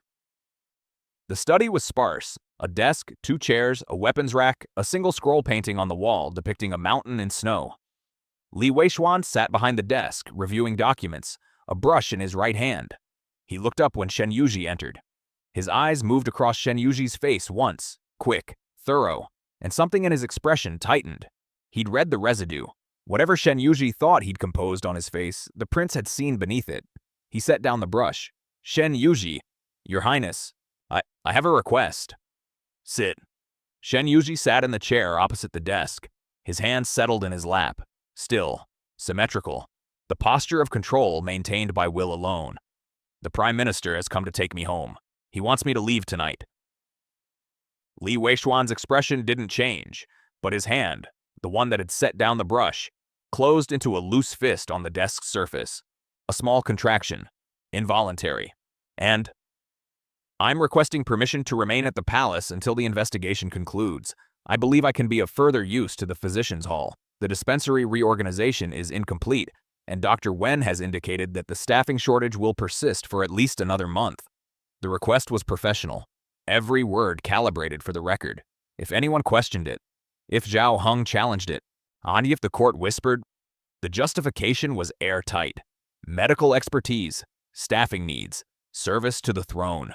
But the prince heard what the words were standing in front of. He heard a man who had just seen something in a corridor and walked here instead of walking home. "Granted," Li Weishuan said. No hesitation, no deliberation. The word left his mouth the way a sword left its sheath. Clean, decisive, already committed to its trajectory before the hand finished moving. Then he added, "You will dine with me tonight." "That is not a request." Shen Yuji's breath caught. Not visibly, internally, in the small hidden space where the fracture was still radiating its stunned silence. The prince had just done 2 things. Wait, he'd given Shen Yuji a shield. The official permission that transformed "I'm choosing not to go home" into "I've been retained by the crown prince." And he'd given him a summons that was, beneath its authoritative phrasing, an offering. "You will not sit alone tonight. I won't permit it." "Yes, Your Highness," Shen Yuji said. He stood, bowed, walked to the door. "Shen Yuji." He stopped. "Whatever you saw today." The prince's voice was low, almost gentle, if gentleness could be forged from iron. "You don't have to carry it alone, not here." Shen Yuji's hand was on the doorframe. His fingers tightened, wham once, then released. He didn't turn around. He couldn't. If he turned around, the prince would see his face without the arrangement. And the arrangement was the only thing standing between composure and the kind of breaking that happened in 3 seconds in a dim corridor when a thumb touched a throat with love. "Thank you, Your Highness," he said. He left. Dinner was served in the prince's private dining room, a small chamber adjoining the study, lit by 4 lanterns, furnished with a single low table and 2 cushions. No servants present after the dishes were placed. No guards inside. Just the room, the food, and the careful architecture of 2 people learning how to occupy the same space without the buffer of protocol. They didn't speak for the first 10 minutes. Shen Yuji ate with the automatic precision of a man performing a function. Rice, braised greens, a dish of steamed fish with ginger.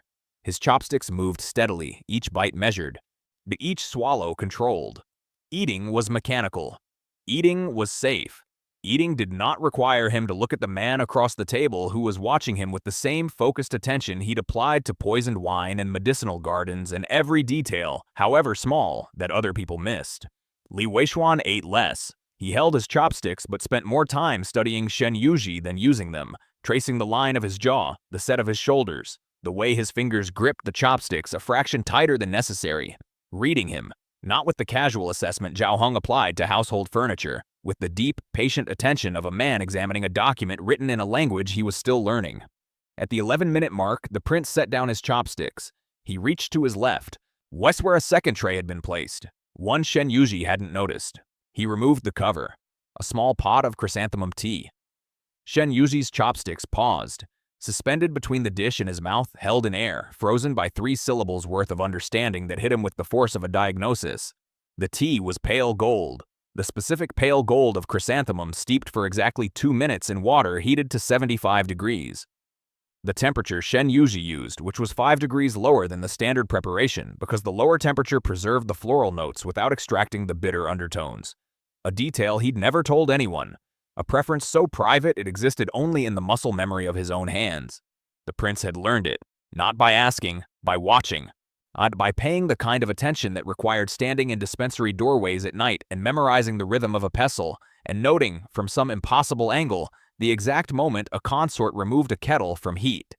Li Weishuan poured. The stream was steady, not as refined as Shen Yuji's pour, not as practiced, but careful, deliberate. The cup was placed in front of Shen Yuji with both hands. Both hands. In 10 years, Zhao Heng had never served Shen Yuji anything with both hands. Both hands meant attention. Both hands meant the object being transferred was more important than what the hands could be doing instead. Both hands meant I am here, fully, and this small act is not beneath me. Shen Yuji stared at the cup. The tea's surface caught the lantern light, a small trembling mirror reflecting a ceiling he couldn't see. His chopsticks were still suspended in air. He set them down, slowly. The click of wood against lacquer was the loudest sound in the room. He didn't pick up the cup. He couldn't, because picking up the cup meant drinking tea that someone had prepared by learning how he liked it, and drinking tea that someone had prepared by learning how he liked it meant accepting that this was happening. That someone in the world had decided that the temperature at which Shen Yuji preferred his chrysanthemum was a fact worth knowing, worth remembering, worth reproducing on an evening when Shen Yuji had walked into a study with fracture lines running through his composure and asked to stay and been told yes before the justification was finished. His eyes burned, not tears. He didn't cry. He hadn't cried since he was 16. But the burning was there. Hot, pressurized, pushing against the inside of his eyelids like steam against a sealed lid. He picked up the cup with both hands. He drank. The tea was exactly right. He set the cup down and looked at Li Weishuan. Across the table, across the lantern light, across the distance that had narrowed from 30 feet to 6 feet to the width of a cup held in 2 hands. "Thank you," he said. The prince nodded. Once. He picked up his chopsticks and resumed eating, as if he hadn't just performed an act of tenderness so precise it constituted a form of confession. They finished dinner in silence. But the silence had changed. It was no longer the silence of 2 people maintaining distance. It was the silence of 2 people who had acknowledged without words, and that the distance had become untenable, and who were sitting with that knowledge the way you sit with a new diagnosis, not yet acting on it but no longer able to pretend it doesn't exist. That night, Shen Yuji sat at his desk with the empty teacup in front of him. He hadn't washed it, he should have. He washed everything. But the cup sat on the desk beside the chrysanthemum cutting, its interior still filmed with the pale residue of tea brewed at 75 degrees by hands that were not his own. He opened the Benko Gangmu. He stared at the blank page for a long time. Then he wrote, not in the careful, clinical script of his medical annotations, but in the loose, unguarded hand of a man writing something he would never show anyone. He learned how I take my tea. Below it, but you're smaller. I have been married for 10 years. My husband does not know how I take my tea. He does not know that I prefer 75 degrees. He does not know that I count my hairpins. He does not know that I catalog everything, because if I stop noticing, there will be no evidence that I was ever here. And at the bottom, smallest of all, the Crown Prince knows. He has known me for 19 days. He closed the book. His hands were trembling. He let them tremble. There was no one here to perform steadiness for. No household to manage. No husband to reassure. No court to navigate. Just a small room, a growing chrysanthemum, an empty teacup, and the fading scent of frozen plum blossoms from a man who had learned the temperature of his loneliness and matched it, degree for degree, with warmth. Shen Yuji pressed his face into his hands. He did not cry, but for the first time since he was 16, he wanted to.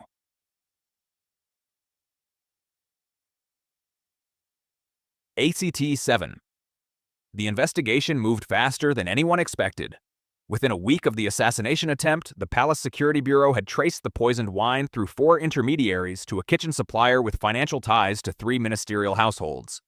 2 of the 3 ministers cooperated immediately, providing records that cleared their involvement. The 3rd did not cooperate. The 3rd was Zhao Heng, not because he was the mastermind. The evidence didn't support that. The poison's origin pointed to a faction within the military command that opposed the Crown Prince's restructuring plans, but the financial trail revealed something else. Zhao Heng's discretionary accounts, the ones Shen Yuji had never been permitted to see, contained payments to the same kitchen supplier. Regular payments. Monthly, stretching back 2 years. The payments weren't for poison, they were for information. Zhao Heng had been buying intelligence on palace operations, staffing schedules, security rotations, the movements of senior officials, through a food supply chain that happened to overlap with the assassination network. He hadn't known about the poison plot, but he'd known the supplier. He'd known the channel. And when the channel was used to deliver death to the Crown Prince's cup, Zhao Heng's fingerprints were on the infrastructure. It wasn't treason. It was proximity to treason. And in court politics, proximity was enough. But Zhao Heng was summoned to appear before the Judicial Council. Not arrested, summoned. The distinction preserved his dignity while removing his options. He could cooperate and explain the payments, or he could resist and allow the court to draw its own conclusions. He cooperated, partially. He explained the intelligence purchases as routine political monitoring. Every senior minister maintained informal information networks, he argued, and his was no different. The council accepted this argument because it was true and because they'd all done the same thing. But the payments remained on record, and the record remained in the Crown Prince's file, and the file remained open. Shen Yuji learned all of this through Dr. Wen, who received regular briefings from the Palace Security Bureau as part of medical preparedness protocols. But he listened, cataloged, said nothing. But the information changed the geometry of everything. Zhao Heng's position was compromised, not destroyed. He was too entrenched, too connected, too useful to the machinery of government to be discarded over a supply chain coincidence. But the ground beneath him had shifted. He was no longer untouchable. And the marriage contract between Zhao Heng and Shen Yuji, a political instrument designed to bind 2 families in mutual advantage, had become a liability. As long as Shen Yuji was legally bound to the Zhao household, his actions at the palace reflected on Zhao Heng. And Shen Yuji's actions, saving the Crown Prince, earning the prince's protection, dining at the prince's table, were reflecting in a direction Zhao Heng couldn't control. The contract was a chain, and for the first time, both ends were pulling in opposite directions. Li Weichuan could have dissolved the marriage with a royal decree. He had the authority. The precedent existed. Imperial intervention in ministerial marriages during periods of judicial review was rare but legal, covered under a statute from the previous dynasty that had never been formally repealed.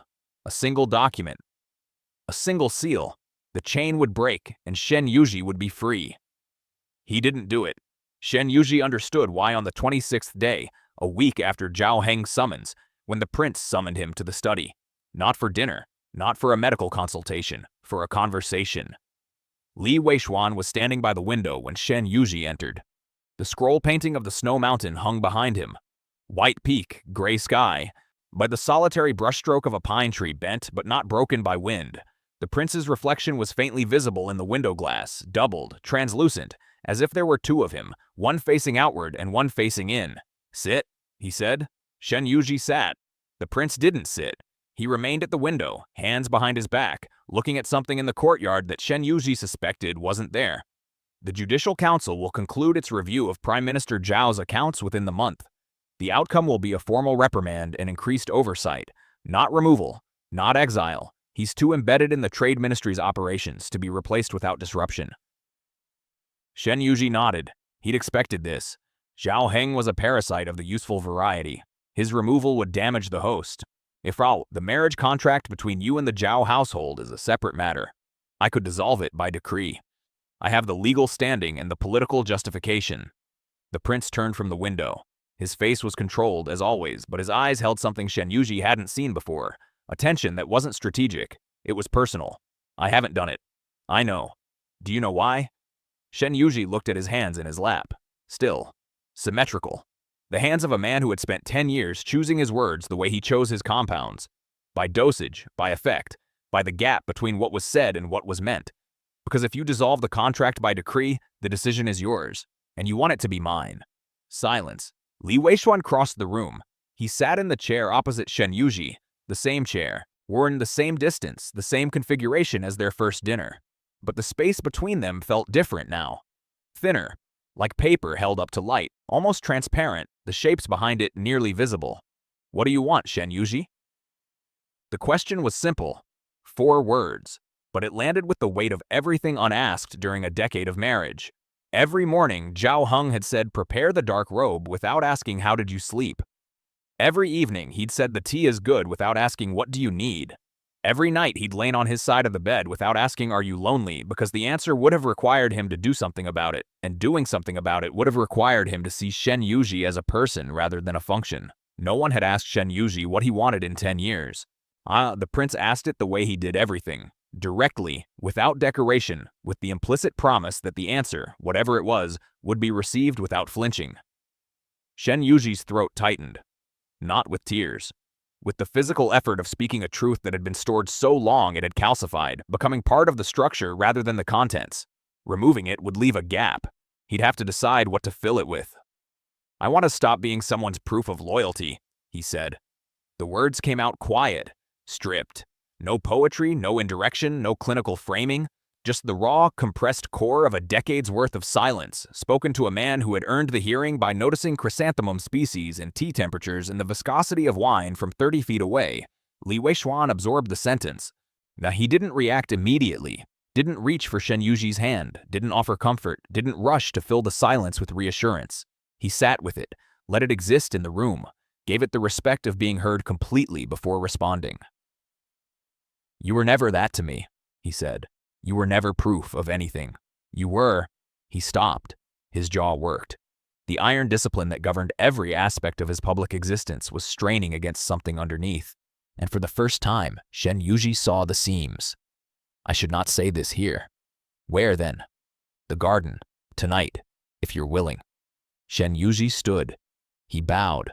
Not the deep, formal bow of a consort to a prince, but the slight, personal inclination of a man acknowledging an invitation he intended to accept. I'll be there, he said. Well, the garden at night was a different country. The plum trees, bare-branched in daylight, skeletal, austere, transformed under moonlight into something softer. Silver light caught the bark's ridges and made them glow. The ornamental stream was a ribbon of mercury winding through dark grass. The medicinal beds Shen Yuji had planted were shadows within shadows, their scents released by the cooling air. Chrysanthemum, angelica, the green bitterness of uncured herbs waiting to become something useful. Shen Yuji arrived first. He stood beside the angelica bed, the cutting he'd transplanted, the one the prince's mother had grown, now rooted and pushing out new leaves in the palace soil. He touched one of the leaves, cool, firm, alive. Footsteps, not the measured tread of a prince with guards. A single set of feet, not moving without escort, the steps of a man who had left his retinue behind and come alone. Li Weishuan emerged from between the plum trees. He wore dark clothes, no armor, no sword, no insignia. In the moonlight, stripped of the apparatus of rank, he looked like what he was beneath the title. A man, 31 years old, broad-shouldered and sharp-faced and carrying something heavy behind his eyes that had nothing to do with empires. He stopped 3 feet from Shen Yuji. The distance was deliberate, close enough to speak without raising his voice, far enough to preserve the choice, to allow retreat. Plum blossoms. Even without flowers on the branches, the scent lived in the bark, in the soil, in the memory of seasons that had passed and would return. The prince smelled like his own garden, like the place he'd grown up in and would eventually rule and had never, until now, shared with anyone voluntarily. I watched you for 4 years, Li Weishuan said. No preamble, no easing in. He spoke the way he issued military orders, committed from the first word, no room for retraction. 4 years. Across banquet halls, through ceremony, behind the distance that rank and marriage and politics required me to maintain. I memorized how you hold your cup, always with both hands, always cooling it first, the left hand underneath, the right hand turning it clockwise before the first sip. I memorized how you sit, always at the edge of your seat, weight forward as if you're prepared to stand at any moment. I memorized the way you lower your eyes when spoken to by someone you don't respect. Not submission, containment. You are holding back what you actually think until the speaker has exhausted themselves and left you room. He paused, drew a breath. The air between them was cold and charged with moonlight and the deep, buried sweetness of plum wood. I told myself it was observation. Strategy. A crown prince cataloging the court's assets, identifying who was useful and who was decorative. You were useful. That was the justification. That was the lie I maintained for 4 years, because the truth was inadmissible. What was the truth? Shen Yuji's voice was barely above a whisper. The garden's silence amplified it, made it larger than its volume, gave it the weight of something spoken in a cathedral. The truth was that I noticed you the way you notice everything. Completely, involuntarily. Quite you, with the kind of attention that doesn't stop when you tell it to. And I never acted on it because you belonged to someone else, and I told myself that belonging was a fixed condition, permanent, like geography. He stopped again. His hands, clasped behind his back for the entire speech, released. They hung at his sides, open, empty, unguarded. The first time Shen Yuji had seen the prince's hands without purpose, without a brush, a sword, a cup, a document, just hands, waiting. It was never strategy, Shen Yuji. It was never observation. It was the only thing I couldn't command, couldn't control, couldn't reduce to a decision with a clear cost-benefit structure. And I am telling you this now, in this garden, because you asked me where. And the answer is here. Where my mother grew Angelica and I was 7 and the world was small enough to hold in 2 hands. I am telling you here because this is the only place I've ever been that doesn't require me to be the crown prince. And you are the only person who has ever looked at me and seen something other than the title. He didn't move closer. He stood at 3 feet and waited. The moonlight caught the amber in his eyes, visible even at this distance, because the darkness was the right kind of darkness, the kind that revealed what daylight hid. Shen Yuji's heartbeat was a physical presence in his chest. Not racing, pounding, deep, slow, tectonic, the rhythm of something fundamental rearranging itself. He could feel it in his fingertips, in the soles of his feet, in the roots of his hair. His body responding to words the way soil responds to water after drought, not gradually but all at once, every surface absorbing, every crack filling, the entire structure darkening with saturation. He didn't speak, he stepped forward. 1 step, 2, the 3 feet became 2, became 1, became the width of a breath. He could see the texture of the prince's skin in the moonlight, the faint scar on his left jaw from a training accident, the slight asymmetry of his brows, the way his lower lip pressed against the upper as if sealing in words that had already escaped. Shen Yuji reached for the prince's left hand. The one he'd bandaged weeks ago. The forearm was healed. No bruise, no swelling, no trace of the injury except a faint discoloration that would fade within the month. But beneath the skin, under the muscle and bone, was the memory of a knot tied with precision and gentleness by hands that knew the difference between holding and hurting. He lifted the hand, pressed his lips to the inside of the wrist. The skin was warm. The pulse beneath it jumped. A single, hard beat that Shen Yuji felt against his mouth like a word spoken in a language the body understood before the mind translated. He held the kiss for 3 seconds, the same 3 seconds he'd counted in the corridor, but these 3 seconds were his. Chosen. Not witnessed, but enacted. Li Weishuan's breath caught. An audible sound, sharp, involuntary, the sound of a man whose control was absolute in every arena except the one he was standing in now. His free hand rose, hovered near Shen Yuji's face, trembling the way it had trembled above the Angelica leaves. This time, it landed. When his fingers touched Shen Yuji's jaw. Light. Questioning. The touch of a man who understood that hands could measure, and hands could wound, and who needed to confirm, with every nerve in his fingertips, that this particular touch was neither. Shen Yuji turned his face into the touch. Not dramatically. A small rotation. The kind of movement a plant makes toward light, gradual, cellular, driven by something deeper than decision. I spent 10 years being touched by someone who never noticed whether I was there, Shen Yuji said against the prince's palm. Don't ask me to be patient. Don't ask me to wait for the investigation or the contract or the court's opinion. I have been patient for a decade. I am finished with patience. Li Weishuan's hand tightened against his jaw. Not possessively, responsively. But the grip of a man hearing something he'd waited 4 years to hear and discovering that the hearing was more overwhelming than the waiting. I'm not asking you to be patient, he said. I'm asking you to be certain. I identified poison from 30 feet away by the surface tension of wine. I identified your injury from a window by the angle of your arm. I have spent my entire life being certain about things I could observe and measure and verify." He pulled back enough to look at the prince's face. The sharp angles, the amber-ringed eyes, the mouth that had delivered a confession in a garden with the precision of a military briefing. "This is the most certain I have ever been about anything I cannot prove." The prince kissed him, not gently, not tentatively. He kissed him the way he issued decrees, with full commitment, no caveat, why no exit clause. His hand moved from Shen Yuji's jaw to the back of his neck, pulling him close with a firmness that was not aggression but urgency, the urgency of 4 years compressed into a single point of contact that had finally been permitted. Shen Yuji kissed back, and in the kissing, something he'd held rigid for 10 years. A scaffolding of composure and control and meticulous invisibility softened, not collapsed, softened. The way ice softens before it melts. The structure remained, but the surface became permeable, and what was beneath it, warm, liquid, alive, began to move.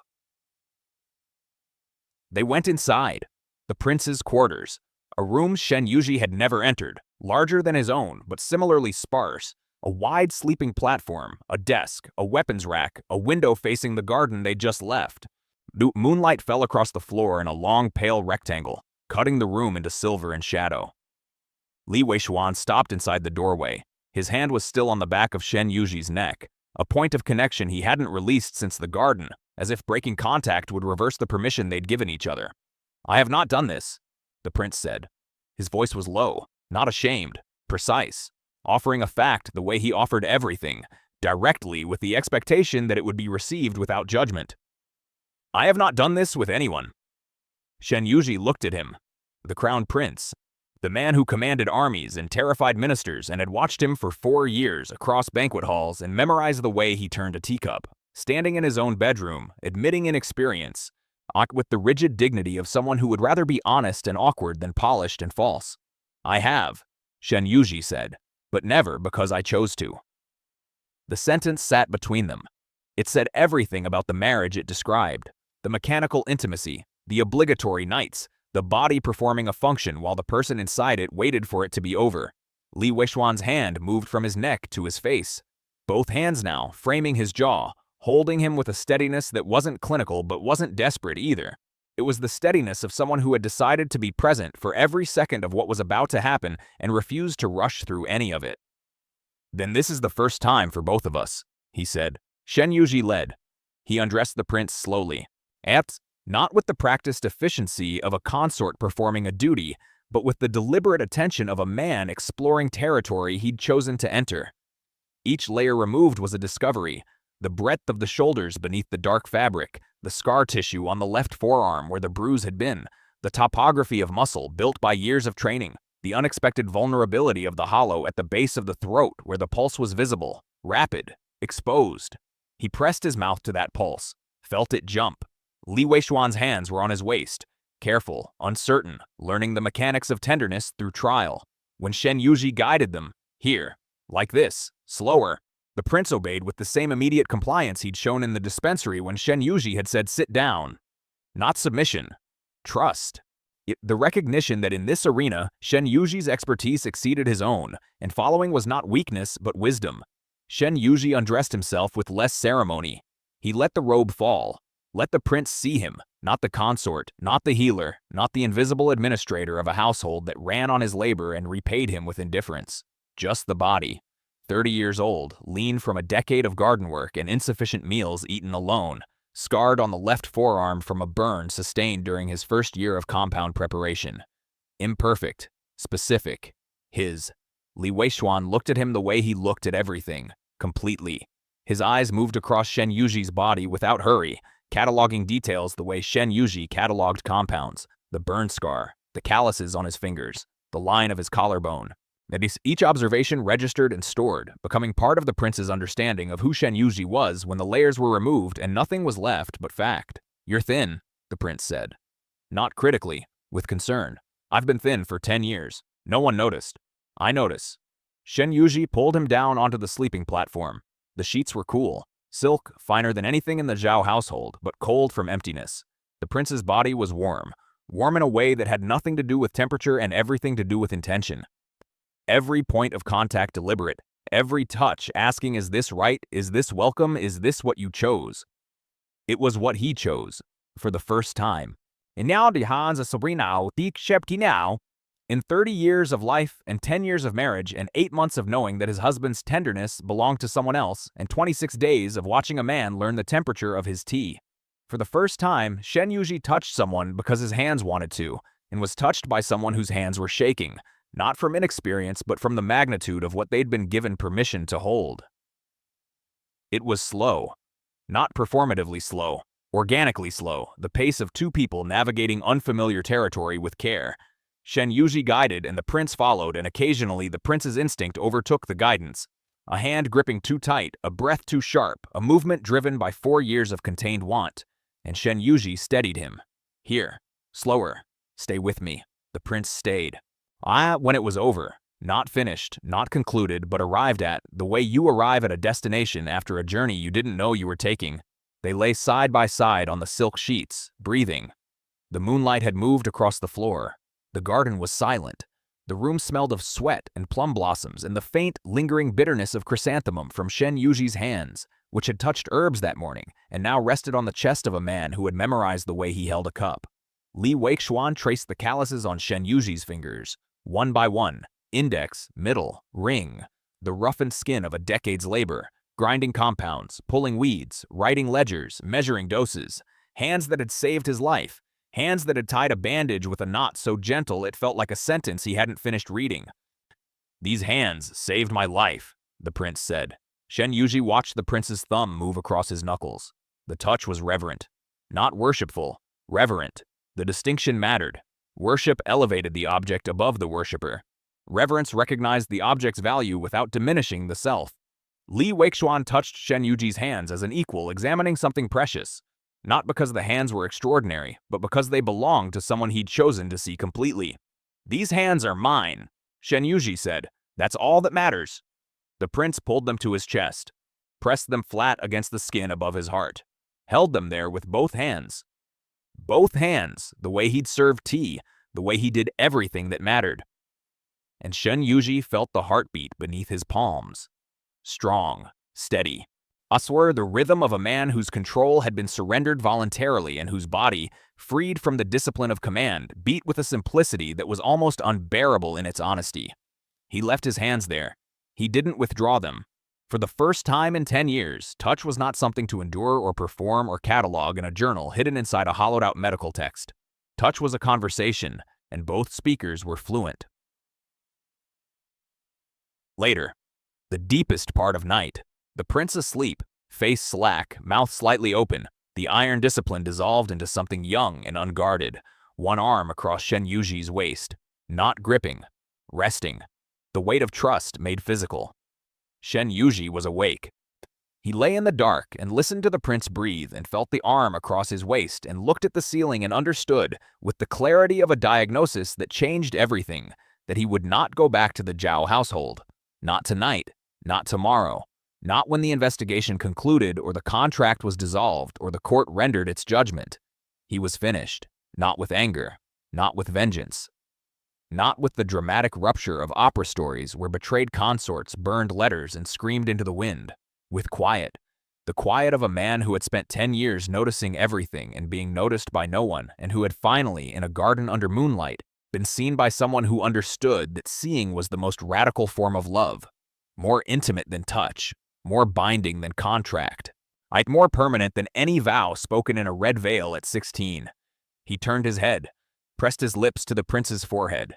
A gesture so small it barely existed. A brushstroke at the edge of a painting, almost invisible, changing everything. Li Weiquan stirred. His arm tightened. A reflex.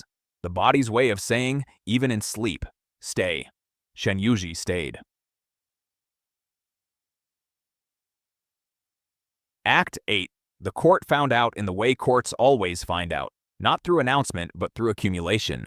A guard who noticed the consort leaving the prince's quarters at dawn. A servant who prepared 2 sets of breakfast dishes for a room that had only ever required one. a laundry attendant who collected sheets that smelled of chrysanthemum and frozen plum blossoms in equal measure. No one spoke of it directly. That wasn't how power operated. Now, instead, the knowledge moved through the palace like dye through water, invisible at first, then faintly coloring every interaction, every glance, every carefully neutral greeting exchanged between officials who understood that the crown prince's sleeping arrangements were not gossip but intelligence. Shen Yuji felt the shift.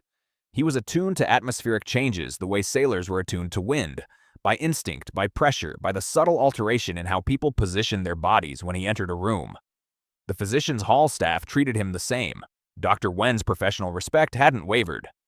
But outside the medical compound, the texture of attention had changed. People watched him now, not with hostility, with calculation. He had become a variable in an equation that affected their positions, their alliances, eyed their futures. He continued his work, cataloged specimens, treated patients, maintained the dispensary with the same meticulous precision he'd maintained the Zhao household. Routine was armor. Competence was a shield that no amount of whispered speculation could penetrate. On the third morning after the garden, Zhao Heng struck. The rumors began at court before noon. Shen Yuji heard them from Dr. Wen, who heard them from the palace security liaison, who heard them from a junior minister's aide who had been present when Zhao Heng addressed a gathering of allied officials in the East Council chamber. The prime minister's position was simple, elegant, and devastating. His consort, placed at the palace under the pretense of medical service, had been deliberately targeted by the crown prince. Li Weishuan had used the inspection as a pretext to remove Shen Yuji from the Zhao household. The assassination attempt, which Shen Yuji had conveniently identified, had been staged or exaggerated to justify keeping the consort at the palace under protection. And now, with Shen Yuji installed in the prince's quarters, the crown prince had effectively stolen a minister's spouse, an act that under court law constituted both a personal violation and a political provocation. The narrative was masterful. Zhao Heng hadn't built his career on charm alone. He understood story the way Shen Yuji understood compounds. He knew which elements to combine, which proportions to use, which audience to target. And this story targeted the one vulnerability every minister shared, the fear that the crown prince's power, unchecked, could reach into their households and take what he wanted. If it happened to Zhao Heng's consort, it could happen to anyone's. By afternoon, the court had fractured. The progressive faction, those who supported Li Weishuan's military reforms, dismissed the accusations as political retaliation. The conservative faction, older ministers, traditionalists, those who distrusted the prince's directness as a form of tyranny, seized the narrative. Editorials circulated. Formal objections were drafted. A petition requesting the consort's return to the Zhao household gathered 11 signatures in 2 hours, and at the center of it, unnamed but implicated, Shen Yuji. Sinsaik brust in Ngalas, refrained from a skilled healer who'd saved the crown prince's life into a seducer who'd manipulated his way into the royal bed to escape consequences for the Zhao household's financial irregularities. The word they used was mei, enchantment, fox spirit language, the vocabulary reserved for consorts who wielded beauty as a weapon and destroyed men foolish enough to be captivated. Shen Yuji heard the word from a palace servant who didn't realize he was standing on the other side of the dispensary door. The servant was speaking to a colleague in the corridor, their voices low but not low enough. Say the prime minister's fox caught the crown prince with chrysanthemum tea and sad eyes.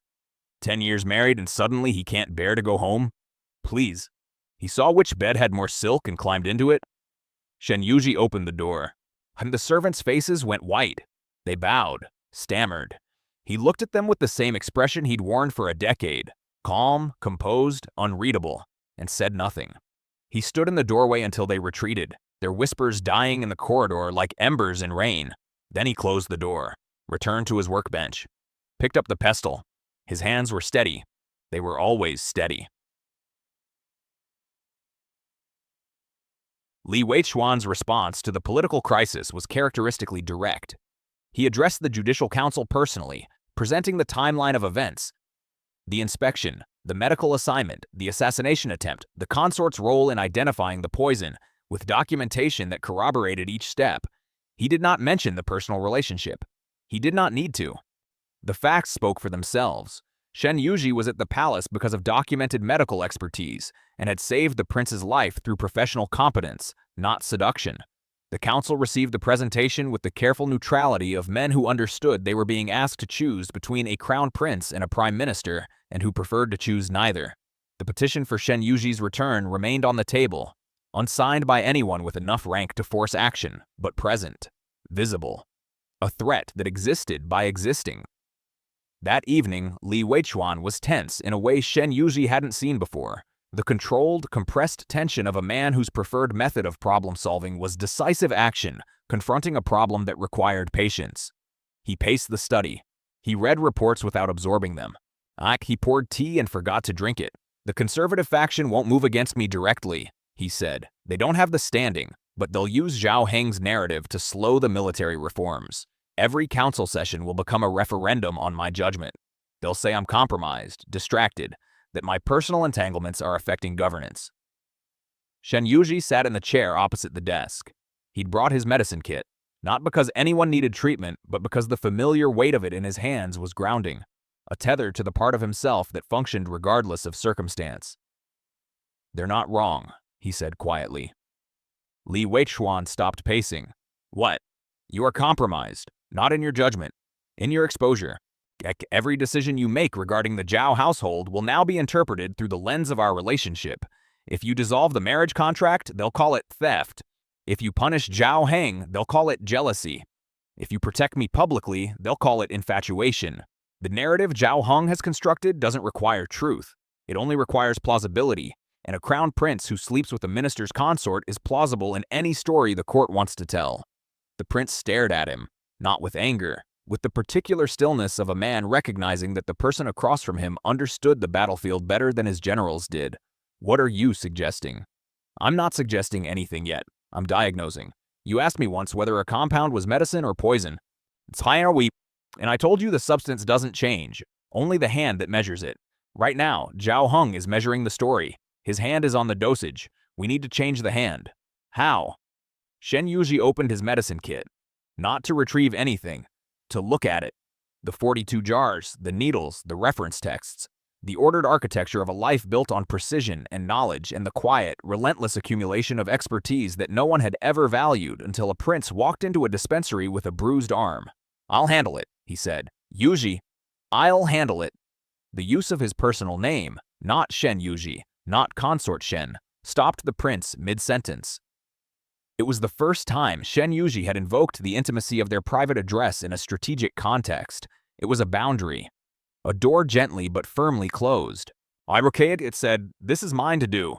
Trust me the way I trusted you when you said sit down in a banquet hall, and I sat." Li Weichuan sat down at his desk. He picked up his forgotten tea. He drank it cold. He didn't argue. Shen Yuji requested an audience with the Empress Dowager.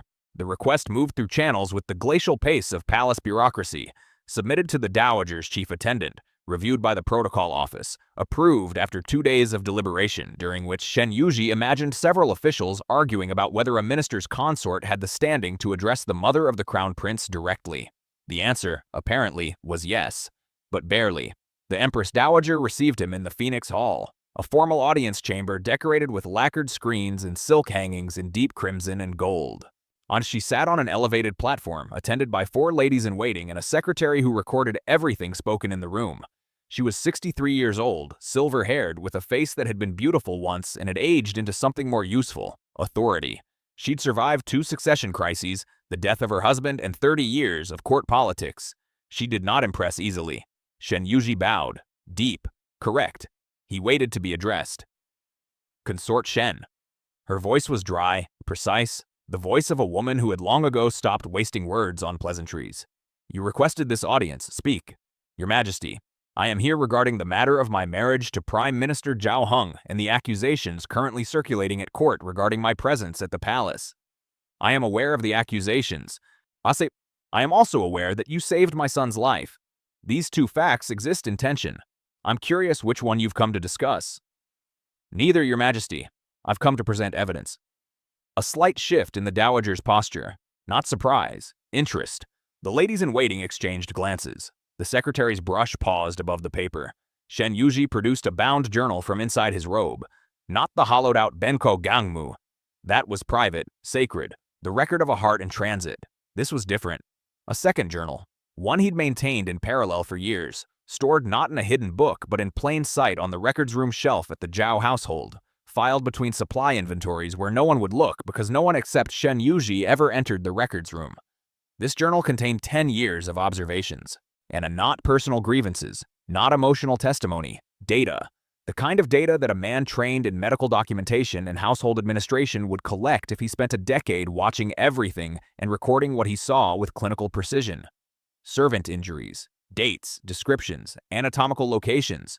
3 servants over 10 years had presented with bruising patterns consistent with physical strikes, not accidents, not training injuries, but the specific contusion signatures of a hand or a belt applied to the upper arms and shoulders. Shen Yuji had treated each one. He documented the injuries, the servants' explanations, and his own clinical assessment of the discrepancy between the explanations and the evidence. Financial irregularities, not the household accounts. Those were clean, as he'd assured the inspectors. But references he'd noticed in Zhao Heng's correspondence to expenditures that didn't appear in any ledger Shen Yuji maintained. Property transfers to names he didn't recognize. Payments to vendors that didn't supply the household. The fragments were incomplete. Shen Yuji had never had access to the full picture. But the pattern was clear to anyone trained to read patterns. Staffing anomalies.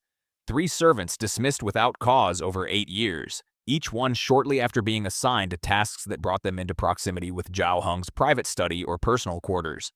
Shen Yuji had recorded the dates, the stated reasons for dismissal, and the replacement timeline.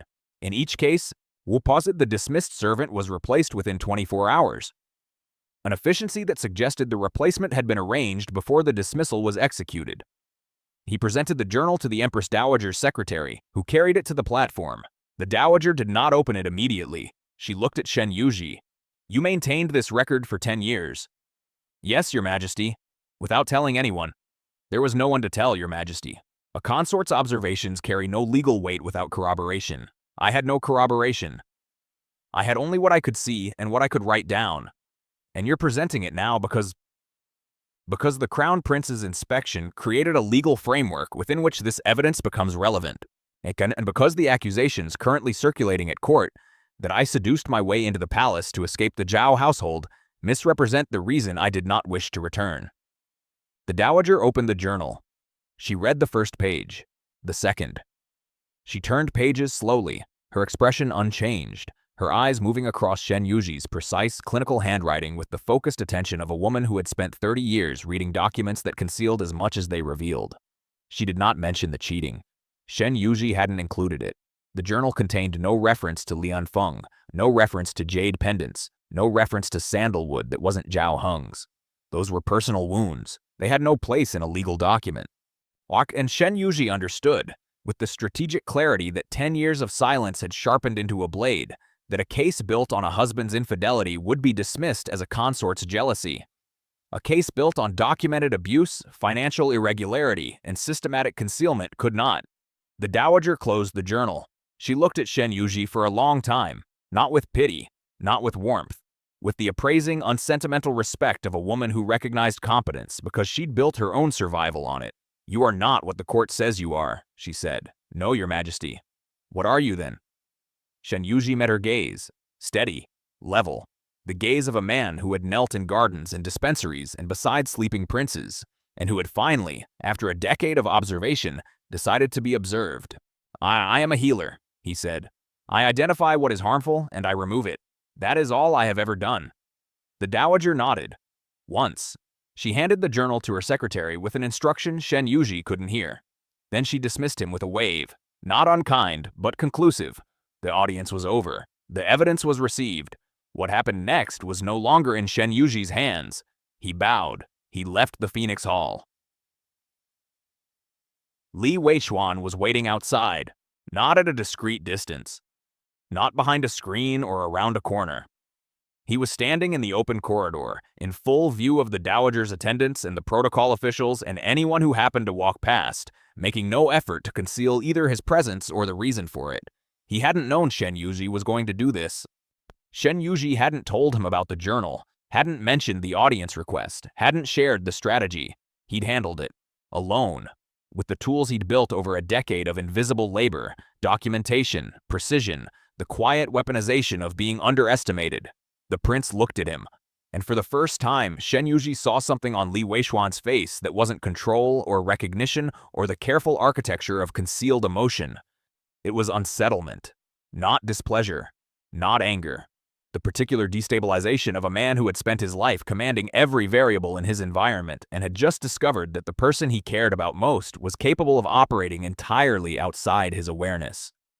It was the face of a general learning that his most trusted officer had won a battle he didn't know was being fought. "Wait, you didn't tell me?" he said. Shen Yuji walked past him. Not rudely, not dramatically, with the measured, unhurried stride of a man who had just presented 10 years of evidence to the most powerful woman in the empire and needed, very badly, to get to the dispensary and grind something before his hands started shaking. "I didn't need to," he said. He kept walking. Behind him, he heard the prince's footsteps, not following, just standing. The sound of boots on stone shifting weight from one foot to the other. The sound of a man recalibrating. Shen Yuji reached the dispensary, closed the door, sat on the stool, placed his hands flat on the workbench and held them there until they stopped trembling. Then he picked up the pestle and ground arnica until the compound was smooth and the afternoon light had shifted, and the world outside the dispensary had rearranged itself around the evidence he'd placed at its center. Like water rearranging around a stone dropped into its depths, quietly, inevitably, with currents that wouldn't be visible until tomorrow. That night, the prince came to the dispensary instead of summoning Shen Yuji to his quarters. He stood in the doorway. Shen Yuji was cleaning the workbench, wiping down surfaces, organizing tools, performing the closing ritual that ended every day in the dispensary, the same way it had ended every day in the Zhao household kitchen and garden and records room. Order restored, surfaces cleared, evidence of labor erased so that tomorrow could begin clean. "Was that you kept a journal for 10 years, Li Weishuan said. "I kept 2. The prince absorbed this. "The one you showed my mother. What was in the other?" Shen Yuji wrung out the cleaning cloth, folded it, placed it beside the basin. "The other one is private. Will I ever read it?" "You already know everything in it. You just haven't seen the words." The prince crossed the threshold, took the folded cloth from the basin's edge and set it aside, took Shen Yuji's hands, both of them, damp from washing, smelling of soap and chrysanthemum and the faint mineral residue of ground arnica, and held them. "You terrify me," he said. "Good. I mean it. I have faced assassins and insurgents and a court that would celebrate my failure. None of them frighten me. You frighten me because you are the only thing in my life I cannot predict. Eddies cannot control and cannot afford to lose. And today you walked into my mother's audience chamber with a weapon you built in secret over 10 years and deployed without warning, and I stood outside like a guard at a door I wasn't permitted to open, and I understood, for the first time, that loving you will require me to accept that you will always be capable of things I don't expect." Shen Yuji looked at their joined hands. His, thin, calloused, medicine-stained. The prince's, broad, scarred, warm. Together they looked like a diagnosis and a treatment. A question and an answer. A compound measured by 2 different hands, arriving at the same dosage. "Is that acceptable?" Shen Yuji asked. "It's terrifying." "That isn't what I asked." The prince lifted Shen Yuji's hands to his mouth, kissed the knuckles. One hand, then the other. Not with the reverence of the first night. With something steadier. Settled. The kiss of a man who had passed through the initial shock of intimacy and arrived at the quieter, harder work of staying. "Yes," he said, "it's acceptable." Shen Yuji leaned forward and rested his forehead against the prince's chest. He closed his eyes. The heartbeat was there. Strong, steady, the rhythm he'd memorized on a silk sleeping platform under moonlight. It hadn't changed. It was the one thing, in a day of political warfare and strategic maneuvering and the quiet detonation of a decade's worth of documentation, that hadn't changed. He let himself be held, not for long, not dramatically, just long enough for the trembling in his hands. The trembling he'd suppressed all day, through the audience, through the corridor, was through the grinding and the cleaning and the closing ritual.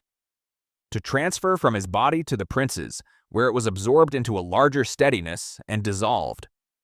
Then he straightened, checked his robe, smoothed his hair. "I need to finish cleaning the dispensary," he said.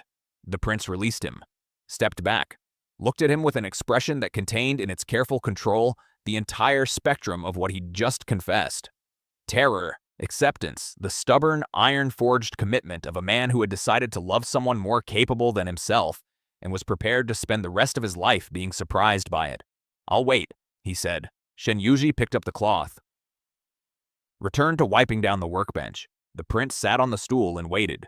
He was, Shen Yuji reflected as he cleaned, The first person who had ever offered to wait without being asked, and the first person whose waiting felt not like patience but like presence, not enduring the interim but inhabiting it, being there, choosing to be there, in a dispensary that smelled of arnica and soap, watching a man clean a workbench, because the man cleaning the workbench was the point. Shen Yuji finished cleaning, turned down the lamp. They left the dispensary together, two silhouettes in the palace dark, walking side by side toward a room that smelled of plum blossoms and chrysanthemum. Neither leading, neither following, the distance between them measured in the width of a hand that wasn't quite touching but could, at any moment, close the gap. Wow, 20. Aki 9. Zhao Heng was a man who understood leverage. He'd built a career on it. The precise application of pressure to the exact point where resistance collapsed. He'd leveraged family alliances to secure his ministerial appointment. He'd leveraged trade agreements to build political coalitions. He'd leveraged a marriage to a healer's son from a minor family to demonstrate the appearance of stability while conducting his actual life in corridors and side gates and the private rooms of court musicians. Now, cornered, he leveraged the one person no one expected him to sacrifice. Lian Feng disappeared on the 34th day. Bortristri. Shen Yuji learned of the disappearance the way he learned most things, by noticing an absence that others hadn't registered yet. He was crossing the courtyard near the musicians' quarters, a route he still used. Yeah, because avoiding it would have meant acknowledging that the corridor held power over him, and Shen Yuji did not cede power to corridors. When he noticed the silence, the practice rooms should have been active. Morning was the musicians' rehearsal period. Through the latticed windows, he should have heard the sound of strings and percussion and the particular resonance of a guqin being tuned, a sound he'd memorized unwillingly, the way the body memorized the voice of a person who occupied space in your life whether you invited them or not. The guqin was silent. He stopped, listened. The other instruments continued, a pipa, a dizi, the muffled rhythm of a drum, but the guqin's absence was a gap in the texture, a missing tooth in a familiar smile. He walked to the practice hall entrance. A junior musician was tuning a pipa inside. Azen, where's Lian Feng? The musician looked up, nervous. The kind of nervous that came from knowing something and not knowing how much to say. He didn't come this morning. His quarters are empty. No one has seen him since last night. Since last night. After the evening performance. He left the banquet hall and no one saw him after that. Shen Yuji stood in the doorway. The morning light fell across the practice hall's wooden floor in clean lines. Everything was orderly. Everything was in its place. Except the boy who played the guqin, 23, fine-boned, terrified of being seen, who had been in his place last night and was not in his place this morning. He went to the prince. Li Wei-wan received the information with the controlled stillness of a man processing a tactical development. He didn't react emotionally. He didn't speculate.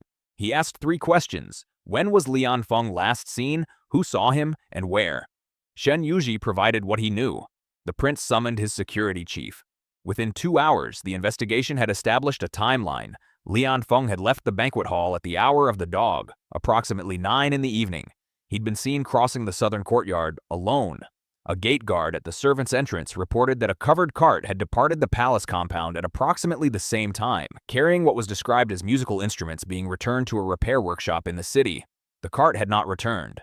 No one had questioned the cart's departure. Musical instrument transport was routine. The documentation, a transport order bearing the seal of the Ministry of Rights, appeared legitimate. Even the seal was Zhao Heng's, not his personal seal, his ministerial seal, the one that authorized official actions on behalf of the Ministry of Rights, which oversaw cultural affairs including court musicians. A seal Zhao Heng had access to as prime minister through interdepartmental courtesy. A seal that gave him legitimate authority over the movement of personnel and equipment within the ministry's jurisdiction. He'd used the bureaucracy as a weapon, filed the correct paperwork, followed the correct procedures, kidnapped his own lover through the proper channels. Li Weishuan's jaw tightened. It was the only visible reaction. He's framing the consort. The security chief looked confused. Your Highness, Lian Feng is Zhao Heng's associate. If Lian Feng disappears while Shen Yuji is at the palace, the simplest narrative is that the consort eliminated a rival, a jealous spouse removing the evidence of infidelity. It reinforces the seduction story and gives Zhao Heng grounds to demand Shen Yuji's arrest and return. Shen Yuji, standing beside the desk, said nothing. He was thinking, not about the accusation, The accusation was noise, a surface disturbance above a deeper current. He was thinking about Lian Feng, about a boy standing at a side gate with a wrapped parcel, fingers white-knuckled, terrified of being seen. About a voice whispering, "Yes, Consort Shen," with the desperate relief of someone who'd been shown an unexpected mercy and didn't know how to hold it. Zhao Heng had taken the one person who couldn't refuse him. Not because Lian Feng was valuable as a hostage. A court musician had no political weight, but because Lian Feng was evidence. Evidence of the affair. Evidence of the private life that Zhao Heng had kept separated from his public position by walls of protocol and the convenient invisibility of a consort who never complained. If Lian Feng vanished, so did proof of the cheating. And without proof, Zhao Heng's narrative, the loyal husband betrayed by a seductive consort and an overreaching prince, became the only story the court could see. Where would he take him? Li Weishuan asked. The question was directed at the security chief, but Shen Yuji answered. The Qinghe estate, 14 liao southeast of the capital, on the river road. Zhao Heng acquired it 6 years ago through a property transfer I found referenced in correspondence but never documented in household records. The purchase was made under a different name. I noted it in the journal I presented to the Empress Dowager, page 31. Every head in the room turned to him. You know about a property the investigation hasn't identified, the security chief said. It wasn't a question. It was the sound of a man realizing that the quiet consort standing in the corner had been conducting intelligence operations from a records room for a decade. I know about 3 properties the investigation hasn't identified. The Qinghe estate is the most remote. If Zhao Heng needed to hold someone without detection, it's the logical choice. Far enough from the capital to avoid patrols.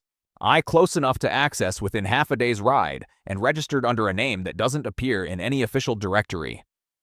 Li Weishuan looked at him. The unsettlement from the Empress Dowager audience was gone, replaced by something harder, sharper. The look of a commander who had just been handed a map of enemy territory by someone who'd been drawing it in secret for years. I'll send a detachment, the prince said. 20 men, armed. No, Shen Yuji said. The room went still. No? 20 armed soldiers arriving at a concealed property will give Zhao Heng warning. If he has lookouts, and he will, he'll have time to move Lian Feng or destroy evidence or both. You need the guards, but they should hold position at a distance. Someone needs to go in first. Someone who can confirm Lian Feng's location and condition before the soldiers move. Who? Me. Li Weishuan's hand closed on the edge of the desk. Not a slam. A compression. The wood creaked under his grip. Absolutely not. Your Highness, you are not a soldier. You are not trained for I'm trained to enter dangerous situations and stabilize what I find. That is the definition of medicine, and Lian Feng, if he's been drugged, which is likely given the transport method, will need immediate treatment. Your soldiers can restrain guards and secure a perimeter. They cannot identify a sedative compound by scent and administer the correct counteragent in the field. I'll send a physician with the detachment. Which physician? Dr. Wen, who is 63 and hasn't left the palace compound in 4 years? Haftor? One of the junior physicians who can barely distinguish ginseng from ginger root? I am the most qualified person in this palace to do what needs to be done, and we both know it. The prince stared at him. The muscle in his jaw worked. His knuckles were white on the desk's edge. He was fighting something. Not Shen Yuji's logic, which was irrefutable, but the visceral, ungovernable resistance of a man whose deepest instinct was to place himself between the person he loved and anything that could cause harm. If something happens to you, then you'll know exactly where I am and have 20 soldiers within shouting distance. This is the safest version of this plan, and it's the only version that prioritizes Lian Feng's survival, which is the point. Is it? Is his survival the point, Yuji? The question was raw. It was stripped of strategy, of diplomacy, of the prince's usual iron composure. It was the question of a man who couldn't understand why the person he loved was risking himself for the person who'd shared his husband's bed. Shen Yuji looked at him, steadily, without flinching. Lian Feng is 23 years old. He's a musician who fell in love with a powerful man and didn't have the power to refuse what that love became. He didn't choose to be the other person in my marriage. He was chosen by a man who chooses people the way he chooses jade belts. For display, for convenience, and when the display becomes inconvenient, he discards it. He paused. I know what it feels like to be discarded by Zhao Heng. The difference is that I had 10 years to prepare for it and a journal full of evidence and a prince who noticed my garden. Lian Feng has nothing. If I don't go, he has nothing. The room was silent. The security chief studied the floor. The guards at the door studied the ceiling. Li Weishuan studied Shen Yuji with the deep, unflinching attention that was his only form of tenderness, and saw, behind the clinical composure and the strategic reasoning, the thing that made this man impossible to predict and impossible not to love: compassion, not the soft, sentimental variety that court poets wrote about.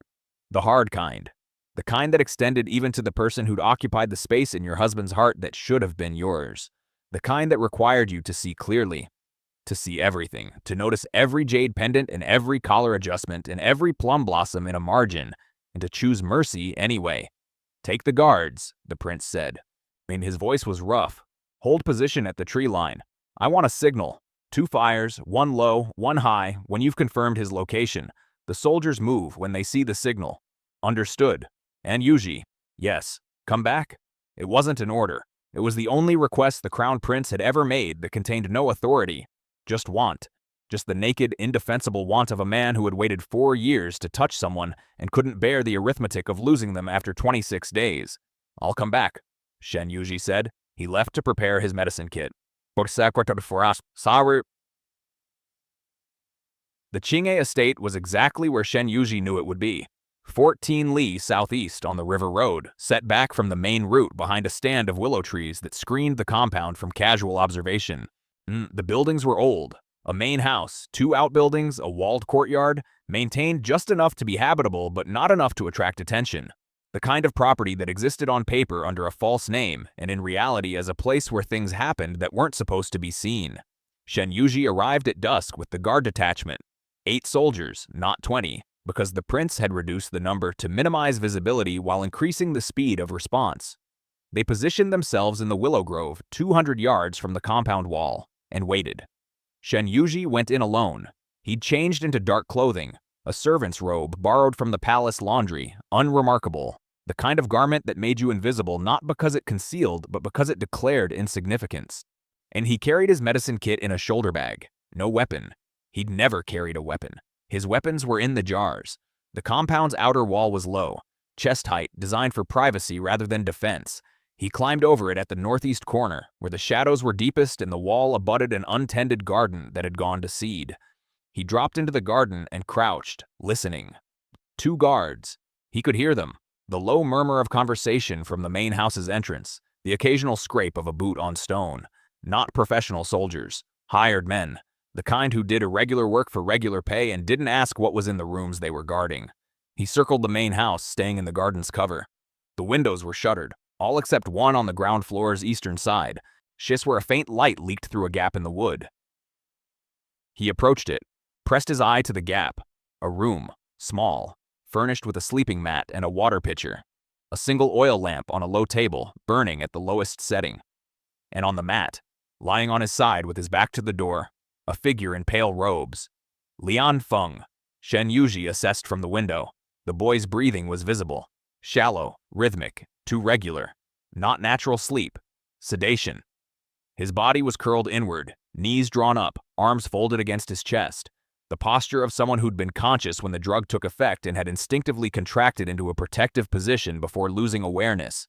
His wrists were bound. Silk cord, not rough, not painful, but functional. Zhao Heng's touch, even in cruelty, always aesthetically considered, are always framed as care. Shen Yuji tested the shutter. It was latched from inside, but the wood was old. He applied pressure at the latch point. Steady, increasing, the same controlled force he used to open stuck medicine jars. The wood creaked, gave. The shutter swung inward. He climbed through the window. The room smelled of old wood and lamp oil, and beneath both, something chemical. He crouched beside Lian Feng and placed 2 fingers on the boy's neck. Pulse, present, slow, steady. Too slow, approximately 45 beats per minute. A resting heart rate for a trained athlete. But Lian Feng was not an athlete. He was a musician who weighed less than Shen Yuji, and whose body was being suppressed by a compound that reduced cardiac function. Shen Yuji leaned close, inhaled near the boy's mouth. Lotus seed extract, concentrated. Mixed with, he inhaled again, valerian and something else. Something sweeter. Honey, used to mask the bitter taste. A sedative cocktail designed for extended unconsciousness. Not lethal at this dosage, but dangerous if administered repeatedly. The liver could only process so much valerian before function deteriorated. He opened his kit, selected a stimulant compound, green tea extract concentrated with ginger root and a trace of camphor, measured the dose, mixed it with water from the pitcher, lifted Lian Feng's head and administered the compound drop by drop, tilting the boy's chin to ensure swallowing, watching the throat for the reflex that would confirm ingestion. 3 minutes. The pulse rate began to climb. 45, 50, 55. Lian Feng's eyelids fluttered. 5 more minutes, 60 beats per minute. The boy's eyes opened, unfocused, glassy, struggling to assemble the room into something recognizable. His gaze moved across the ceiling, the lamp, the walls, and landed on the face hovering above him. Recognition was slow. It arrived in stages: confusion, disbelief, then a fear so raw it was almost physical, a full-body contraction that would have propelled him backward if the sedative hadn't still been weighing his limbs. Consort Shen, don't move. You've been sedated. I've administered a counteragent, but your motor function will be impaired for another 20 minutes. Stay still.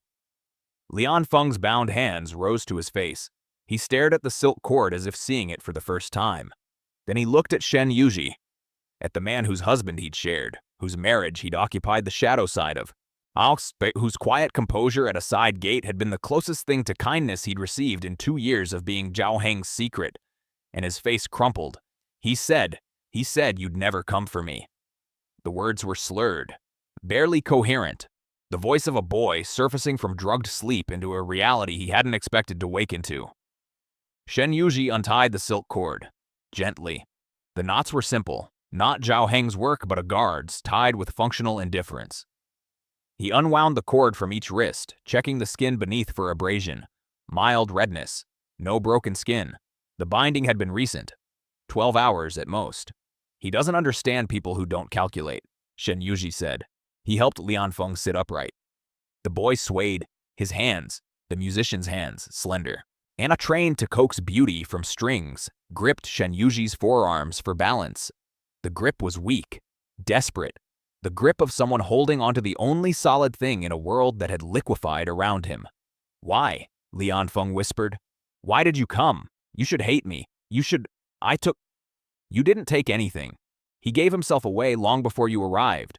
You were the symptom, not the disease. The words were clinical, precise.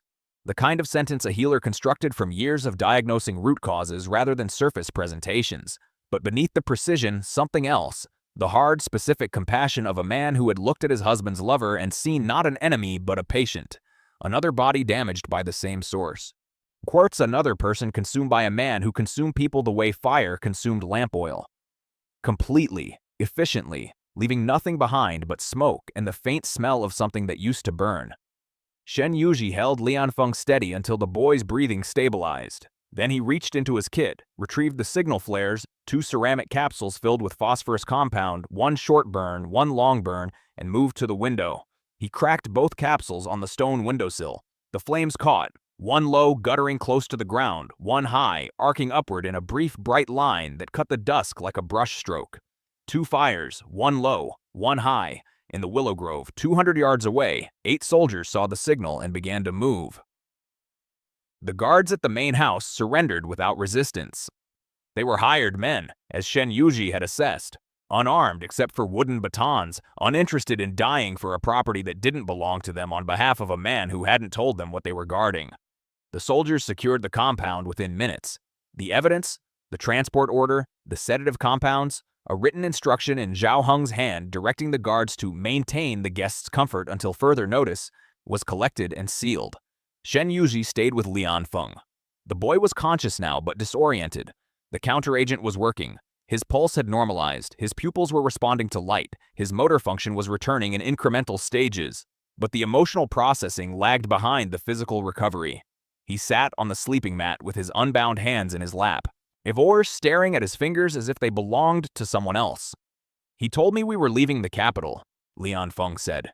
His voice was thin but clearing.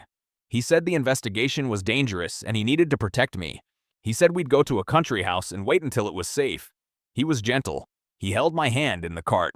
He gave me tea. The tea. Shen Yuji looked at the water pitcher. Residue in the bottom. A faint, cloudy sediment consistent with dissolved lotus seed extract. Zhao Heng had sedated his own lover with sweetened tea served in a cart while holding his hand. The intimacy of the method was its own kind of violence, tenderness deployed as a delivery system for unconsciousness. He drugged the tea, Shen Yuji said. Not gently, not harshly, factually. The way he delivered all diagnoses, with the respect of accuracy. Lian Feng's hands curled into fists. I know. I realized when I couldn't feel my legs. He was still holding my hand when I fell asleep. He was smiling. Shen Yuji said nothing. There was nothing to say. He knew that smile. He'd seen it over breakfast tables and at banquet halls, and in the moment before Zhao Heng said, "What would I do without you," while wearing another man's scent? The smile of a man who performed warmth so convincingly that the performance became, for him, indistinguishable from the real thing. Lian Feng looked up. His eyes, red-rimmed, wet, still slightly unfocused, found Shen Yuji's face. I loved him, he said. I know it doesn't matter. I know what I did to you, but I loved him. I know. You know? I saw how you looked at him. At the banquets, in the corridor. I saw the plum blossom you drew in the margin of the musical score he sent through me. You drew the warm kind. The kind that blooms after the frost passes. Lian Feng's face broke. Not dramatically, quietly, the way glass breaks when the crack has been spreading for a long time and finally reaches the edge. Tears fell, silent, tracking down the fine bones of his cheeks and dropping onto his bound-freed wrists. Shen Yuji reached into his kit. He had a cloth, clean, folded, the same kind he used to wipe down workbenches and clean dispensary surfaces. He placed it in Lian Feng's hands, not on his face. In his hands, giving him the choice of how to use it. He doesn't deserve what you drew for him, Shen Yuji said, but the drawing was still beautiful. Lian Feng pressed the cloth to his face and cried. Shen Yuji sat beside him. Not touching, not speaking, present. The way the guard had stood outside his window at the palace on the night of the assassination. Silent, patient, assigned to protect something worth protecting by someone who understood that protection sometimes meant simply being there. Footsteps in the corridor. Heavy. Deliberate. The particular stride of a man who moved through spaces as if he owned them, and who had, on this occasion, arrived at one he actually owned in a different sense. Not legally, but gravitationally. The pull of a man toward the only point of reference that mattered. Li Weishuan appeared in the doorway. He'd ridden from the palace. His clothes were dusty, his hair loosened by wind, his face carrying the stark, eye-stripped expression of a man who had spent the entire ride calculating how many things could go wrong, and arriving to find that none of them had. His eyes found Shen Yuji, swept him, head to feet, checking for injury with the same instinctive efficiency Shen Yuji used to assess patience. Finding none, the tension in his shoulders released by a fraction. Then he saw Lian Feng, the boy on the mat, face swollen from crying, cloth pressed to his mouth, wrists red from binding. Beside him, Shen Yuji, kneeling, medicine kit open, the posture of a healer who had administered treatment and was now administering something more difficult to classify. Compassion, witness, the willingness to sit beside pain without trying to fix it. The prince didn't speak. He crossed the room, knelt beside Shen Yuji, and held the lantern so he could see better. That was all. He didn't reach for Shen Yuji, didn't embrace him, didn't demand an account of what had happened or how. He knelt on the floor of a disused estate beside the man he loved and the man his lover had every reason to hate, and he held the light. Shen Yuji looked at him. The prince looked back. And in the space between them, narrow, warm, illuminated by a lantern held in the steady hand of a man who understood that sometimes the most powerful thing you could do was make it easier for someone else to see. Everything that needed to be said was said without words. I came back, I know. He's safe, I know. I did this for myself, not for you, not for strategy, because it was right. I know. That's why I'm here. Lian Feng's crying subsided. His breathing steadied. He lowered the cloth and looked at the two men kneeling beside him, the consort who had crossed 14 Lai to untie his wrists, and the prince who had followed because the consort was the one thing in his empire he would chase without an army. Thank you, Lian Feng whispered. Both of you. Shen Yuji packed his kit, closed the clasps, stood, offered his hand to Lian Feng, who took it and rose on unsteady legs, swaying once before finding balance. The prince stood and moved to the doorway, lantern still raised. The three of them walked out of the room together. The healer, the prince, and the boy who had loved the wrong man. into the courtyard where soldiers waited, and the night air smelled of willow trees and river water and the first faint sweetness of plum blossoms remembering how to bloom. The ride back was quiet. Lian Feng slept in the cart. Natural sleep this time, the body's own exhaustion asserting itself after the sedative cleared. A soldier drove. Another rode alongside. Shen Yuji rode beside the prince. They didn't speak. The road unspooled beneath them in the dark. Hard-packed earth, willow-lined, the river glinting to the south like a blade laid flat. Halfway back, Li Weiquan reached across the gap between their horses. His hand found Shen Yuji's forearm, gripped once, released. The touch lasted 2 seconds. It said, "I was afraid." It said, "You were magnificent." It said, "Don't ever do that to me again." Shen Yuji didn't respond. He didn't need to. The grip's pressure, firm, brief, relinquished, was a language they'd invented together. Unspoken in doorways and dispensaries and gardens, and now on a dark road between a place of captivity and a place of refuge. A language of contact and release, of holding and letting go, of the space between two people who had chosen each other and were still, daily, learning the cost and the wonder of that choice. He rode the rest of the way in silence, his forearm warm where the prince's hand had been, his medicine kit heavy on his shoulder, and the knowledge, quiet, steady, certain, that he would do it all again. For Lian Feng, for himself, for the hard, specific mercy of being the kind of person who noticed everything and chose, every time, to use that noticing for good. Act 10. The end of Zhao Heng came not with spectacle, but with paperwork. The evidence from the Qinghe estate, the transport order, but the sedative compounds, the written instruction in Zhao Heng's hand, the testimony of the hired guards, was presented to the Judicial Council alongside the journal Shen Yuji had given the Empress Dowager.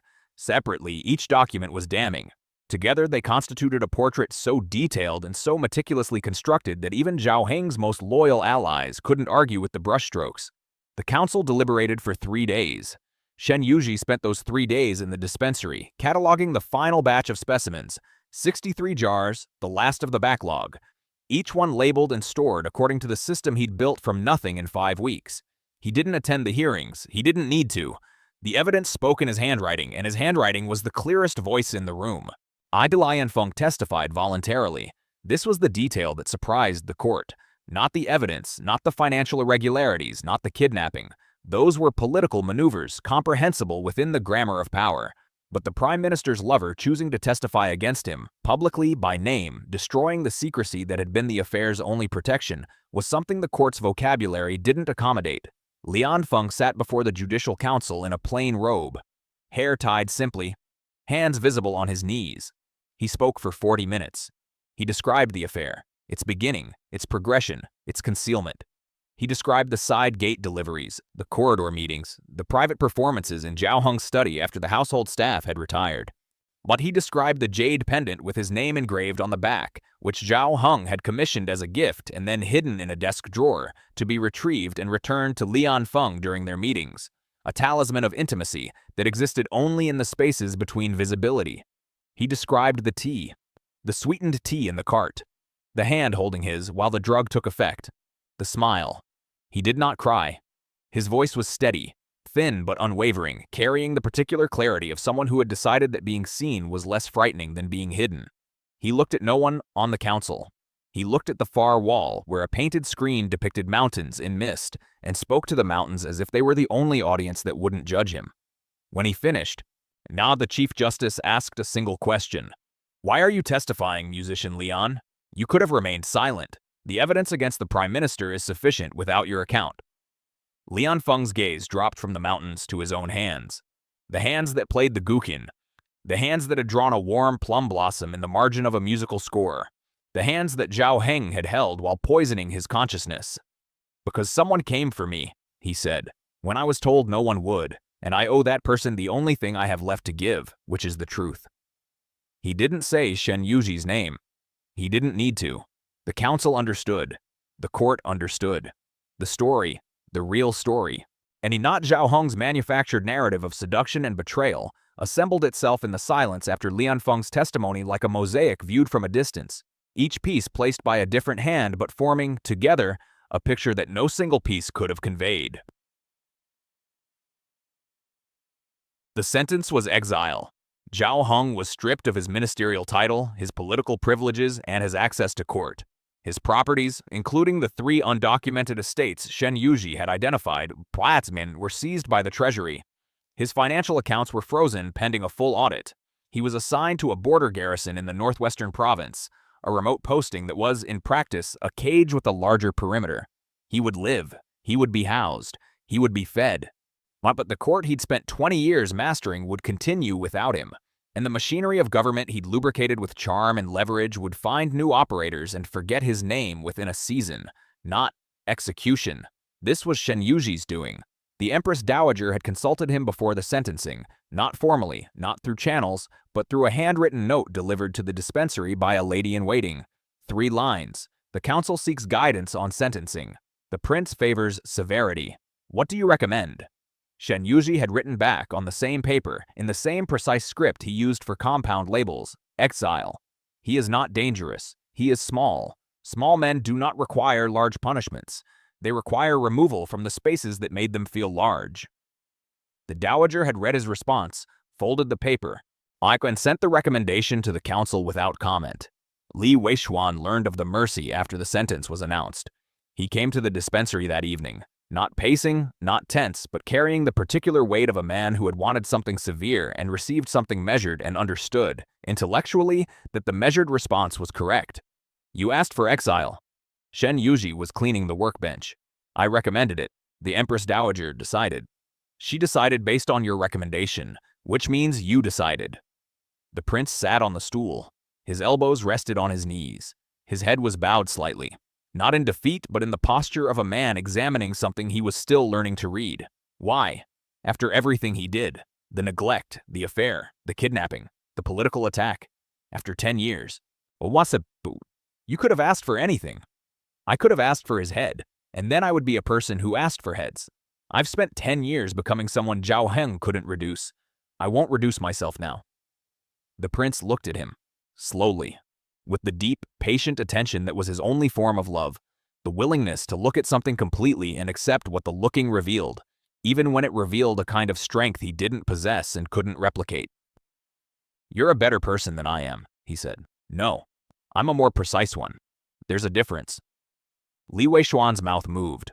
Not the ghost of a smile this time, the real thing. Small, involuntary, breaking the surface of his control like a green shoot through frozen soil. It lasted 2 seconds, but it was the most beautiful thing Shen Yuji had ever seen on a human face.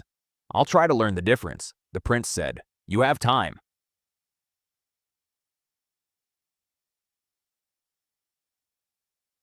The marriage contract was dissolved by imperial decree on the 41st day. The document was brief, a single page of formal language specifying the termination of the union between the Zhao household and the Shen family, effective immediately, with all rights and obligations nullified. No fault was assigned. No party was named as petitioner. The decree simply stated that the marriage was ended by the authority of the throne, and the authority of the throne required no justification. Shen Yuji received his copy in the dispensary. He read it once, folded it, placed it inside the hollowed-out Benkao Gang Mu, between the last journal entry and the blank pages that followed. He didn't celebrate, didn't weep, didn't feel the dramatic rush of liberation that opera stories promised. What he felt was smaller and more specific, a loosening. Like the moment a bandage was removed from a healed wound and the skin, exposed to air for the first time, registered the change not as freedom but as fact. The wound was closed. The bandage was no longer needed. The skin would be sensitive for a while, and then it wouldn't. He sat in the dispensary with the dissolved contract inside his private book and the chrysanthemum cutting on his desk. Taller now, 2 full stems, leaves spreading, roots deep enough in the small clay pot that it could be transplanted into open ground, and breathed, just breathed. 3 months passed. The court reorganized itself around Zhao Heng's absence the way a river reorganizes around a removed stone, briefly turbulent, then smooth, then forgetful. A new minister was appointed to oversee trade. The military reforms Li Weishuan had championed moved through the council with reduced opposition. The conservative faction, which deprived of their most articulate advocate, retreated into procedural complaints that irritated everyone and changed nothing. Lian Feng was reassigned to the Imperial Music Academy, a teaching position removed from court performance, allowing him to practice his art without inhabiting the spaces where his past lived. Shen Yuji saw him occasionally, crossing the courtyard, carrying instrument cases, his posture straighter than it had been, his eyes staying level when spoken to by people of rank. Not all people. Not yet, but more than before. Once they passed each other near the musicians' quarters. Lian Feng stopped, bowed. Consort. He caught himself. Shen Yuji. Lian Feng. A silence. Not uncomfortable. The silence of two people whose lives had intersected at the point of greatest damage and who had emerged separately into a landscape that neither had expected to occupy. I'm composing again, Lian Feng said. Something new. Not for anyone. Just for myself. What does it sound like? Lian Feng considered the question with the seriousness of a musician being asked about his work by someone who would listen to the answer. Like plum blossoms, he said, the warm kind. Shen Yuji nodded. Good. They parted. No further exchange. No reconciliation narrative. No dramatic forgiveness scene. And no artificial closure imposed on a wound that would heal in its own time by its own logic.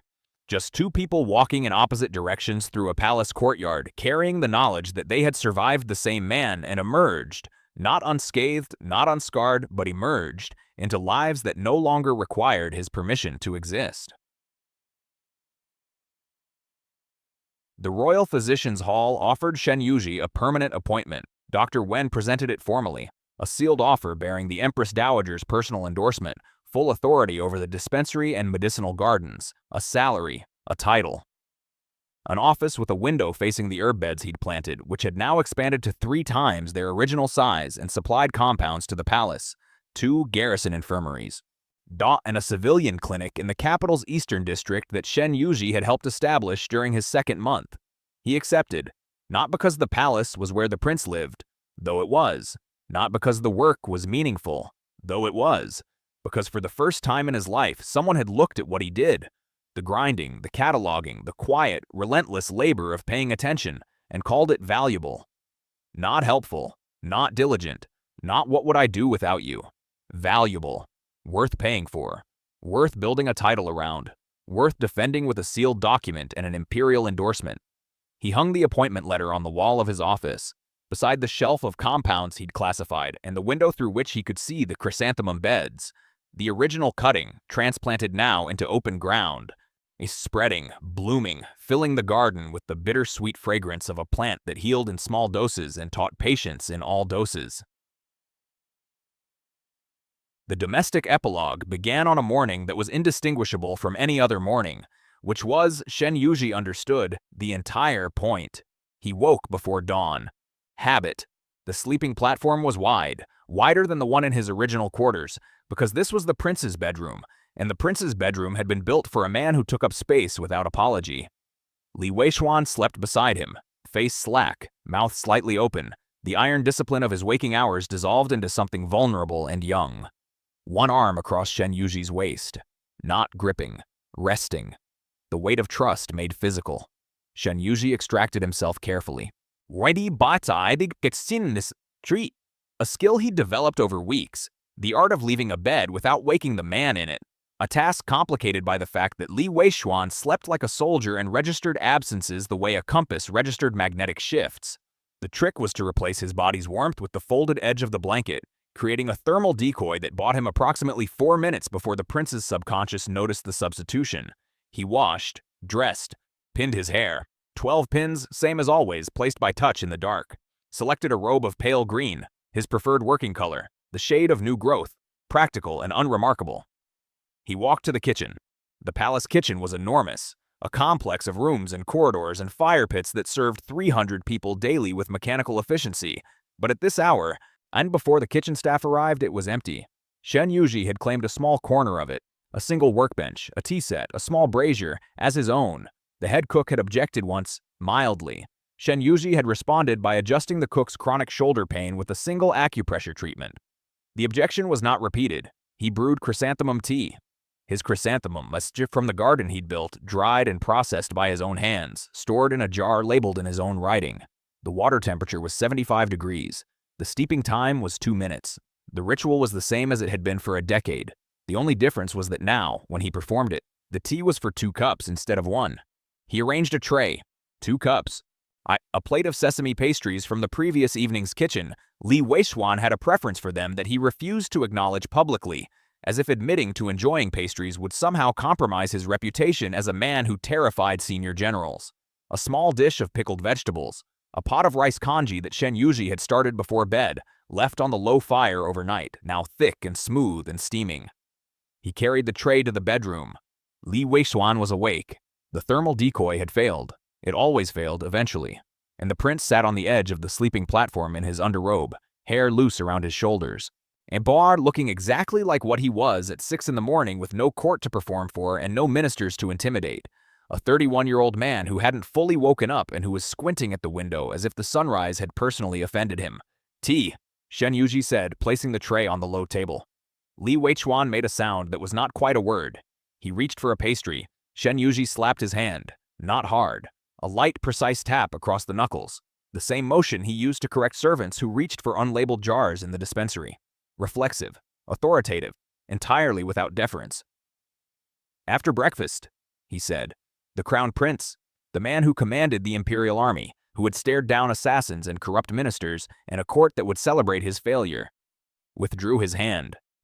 He picked up the congee bowl instead. Shen Yuji sat across from him, poured the tea, both cups, lifted his own with both hands, left hand underneath, right hand turning the cup clockwise, and blew on the surface. They ate in silence, the comfortable silence of 2 people who had passed through the territory of grand gestures and desperate confessions and political warfare and midnight rides and arrived finally at the place where love lived most honestly, in the ordinary. In the repeated, in the morning ritual of tea brewed at the correct temperature by someone who knew you well enough to slap your hand away from pastries and who would do it again tomorrow, and the day after, and the day after that, until the gesture became invisible with repetition and therefore permanent. Li Weishuan finished his congee, set the bowl down. He reached for the pastry again, slowly, watching Shen Yuji's face for the reaction. Shen Yuji's eyebrow rose, a single millimeter.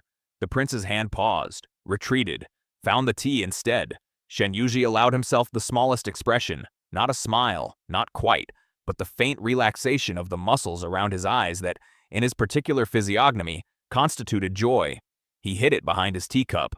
The prince saw it anyway, because the prince saw everything about Shen Yuji, had been seeing everything for 4 years across banquet halls and 5 weeks across sleeping platforms and now, across a breakfast table in the gray light of an unremarkable morning, used with loose hair and a wrinkled underrobe and pastry crumbs on his chin that he didn't know about and that Shen Yuji would not tell him about because the crumbs were evidence.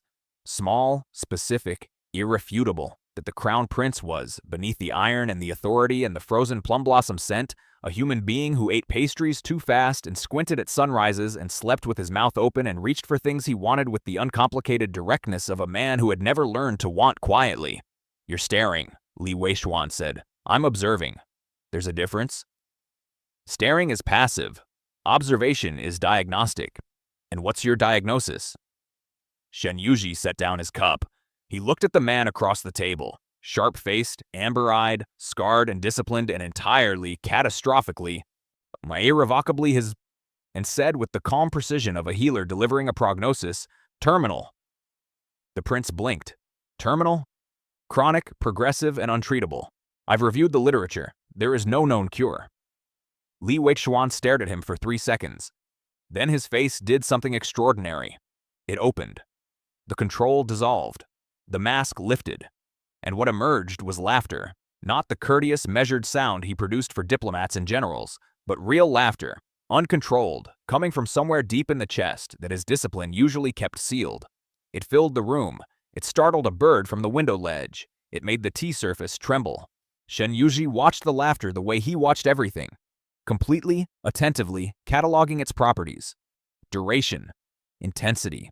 Why, the way it changed the geometry of the prince's face, softening the sharp angles, revealing the boy beneath the commander, the person beneath the title. He filed it, not in a journal, not in a hollowed-out book, in the place where the most important observations lived. In the body, in the blood, in the warm and specific territory behind the sternum where the feeling he'd refused to name for 41 days had finally, quietly, without ceremony, become a fact too large to fit inside a single word but small enough to carry in 2 hands. A servant passed the doorway, saw the crown prince laughing in his underrobe with pastry crumbs on his chin, while the former consort sat across from him in pale green, drinking chrysanthemum tea with both hands, expression serene, and the faintest evidence of joy visible only to someone who knew exactly where to look. The servant kept walking. No one in the palace questioned it anymore. Later that morning, after the prince had dressed and left for court, hairpinned, jaw set, the laughter sealed away behind the iron mask that governance required, Shen Yuji stood alone in the bedroom and looked at the sleeping platform. Two indentations in the silk, side by side, the shapes of two bodies that had spent the night occupying the same space, breathing the same air, existing in the rare and unrepeatable proximity that sleep permitted. Defenses down, architecture removed, nothing between them but skin and warmth and the slow, unconscious rhythm of two hearts beating in a room that smelled of plum blossoms and chrysanthemum in equal measure. He straightened the sheets, smoothed the silk, placed the pillows side by side, parallel, evenly spaced, precise, like hairpins in a porcelain dish, like compounds in a labeled jar, like the days of a life no longer measured in increments of endurance but in increments of choosing to stay, choosing to brew tea at 75 degrees, choosing to slap a prince's hand away from pastries, choosing every morning the small and radical act of being fully present in a life that was, finally, indisputably, his. He left the bedroom, walked to the dispensary, opened the door, which no longer squeaked because he'd repaired it in his first week, sat at his workbench, opened a new jar of dried chrysanthemum, his harvest, his garden, his hands, and began grinding. The pestle's rhythm filled the room, steady, measured. The sound of a man doing work he was born for, in a place he'd earned, beside a person who had earned him, not by conquest, not by contract, not by the accidental geography of political alliance, but by the slow, patient, irreversible act of paying attention. Shen Yuji ground the chrysanthemum until the compound was smooth. Then he labeled the jar, placed it on the shelf, and started the next one. There was always a next one. That was the beauty of the work. It never ended. It just continued, steady, precise, alive, like the garden outside his window, growing in all directions at once, reaching for the light with the stubborn, cellular conviction that the light would be there tomorrow. And it was. Hope you enjoyed the story. Don't forget to like, comment, and subscribe. You can also become a channel member for exclusive BL stories every Friday and early access to upcoming content. See you in the next one.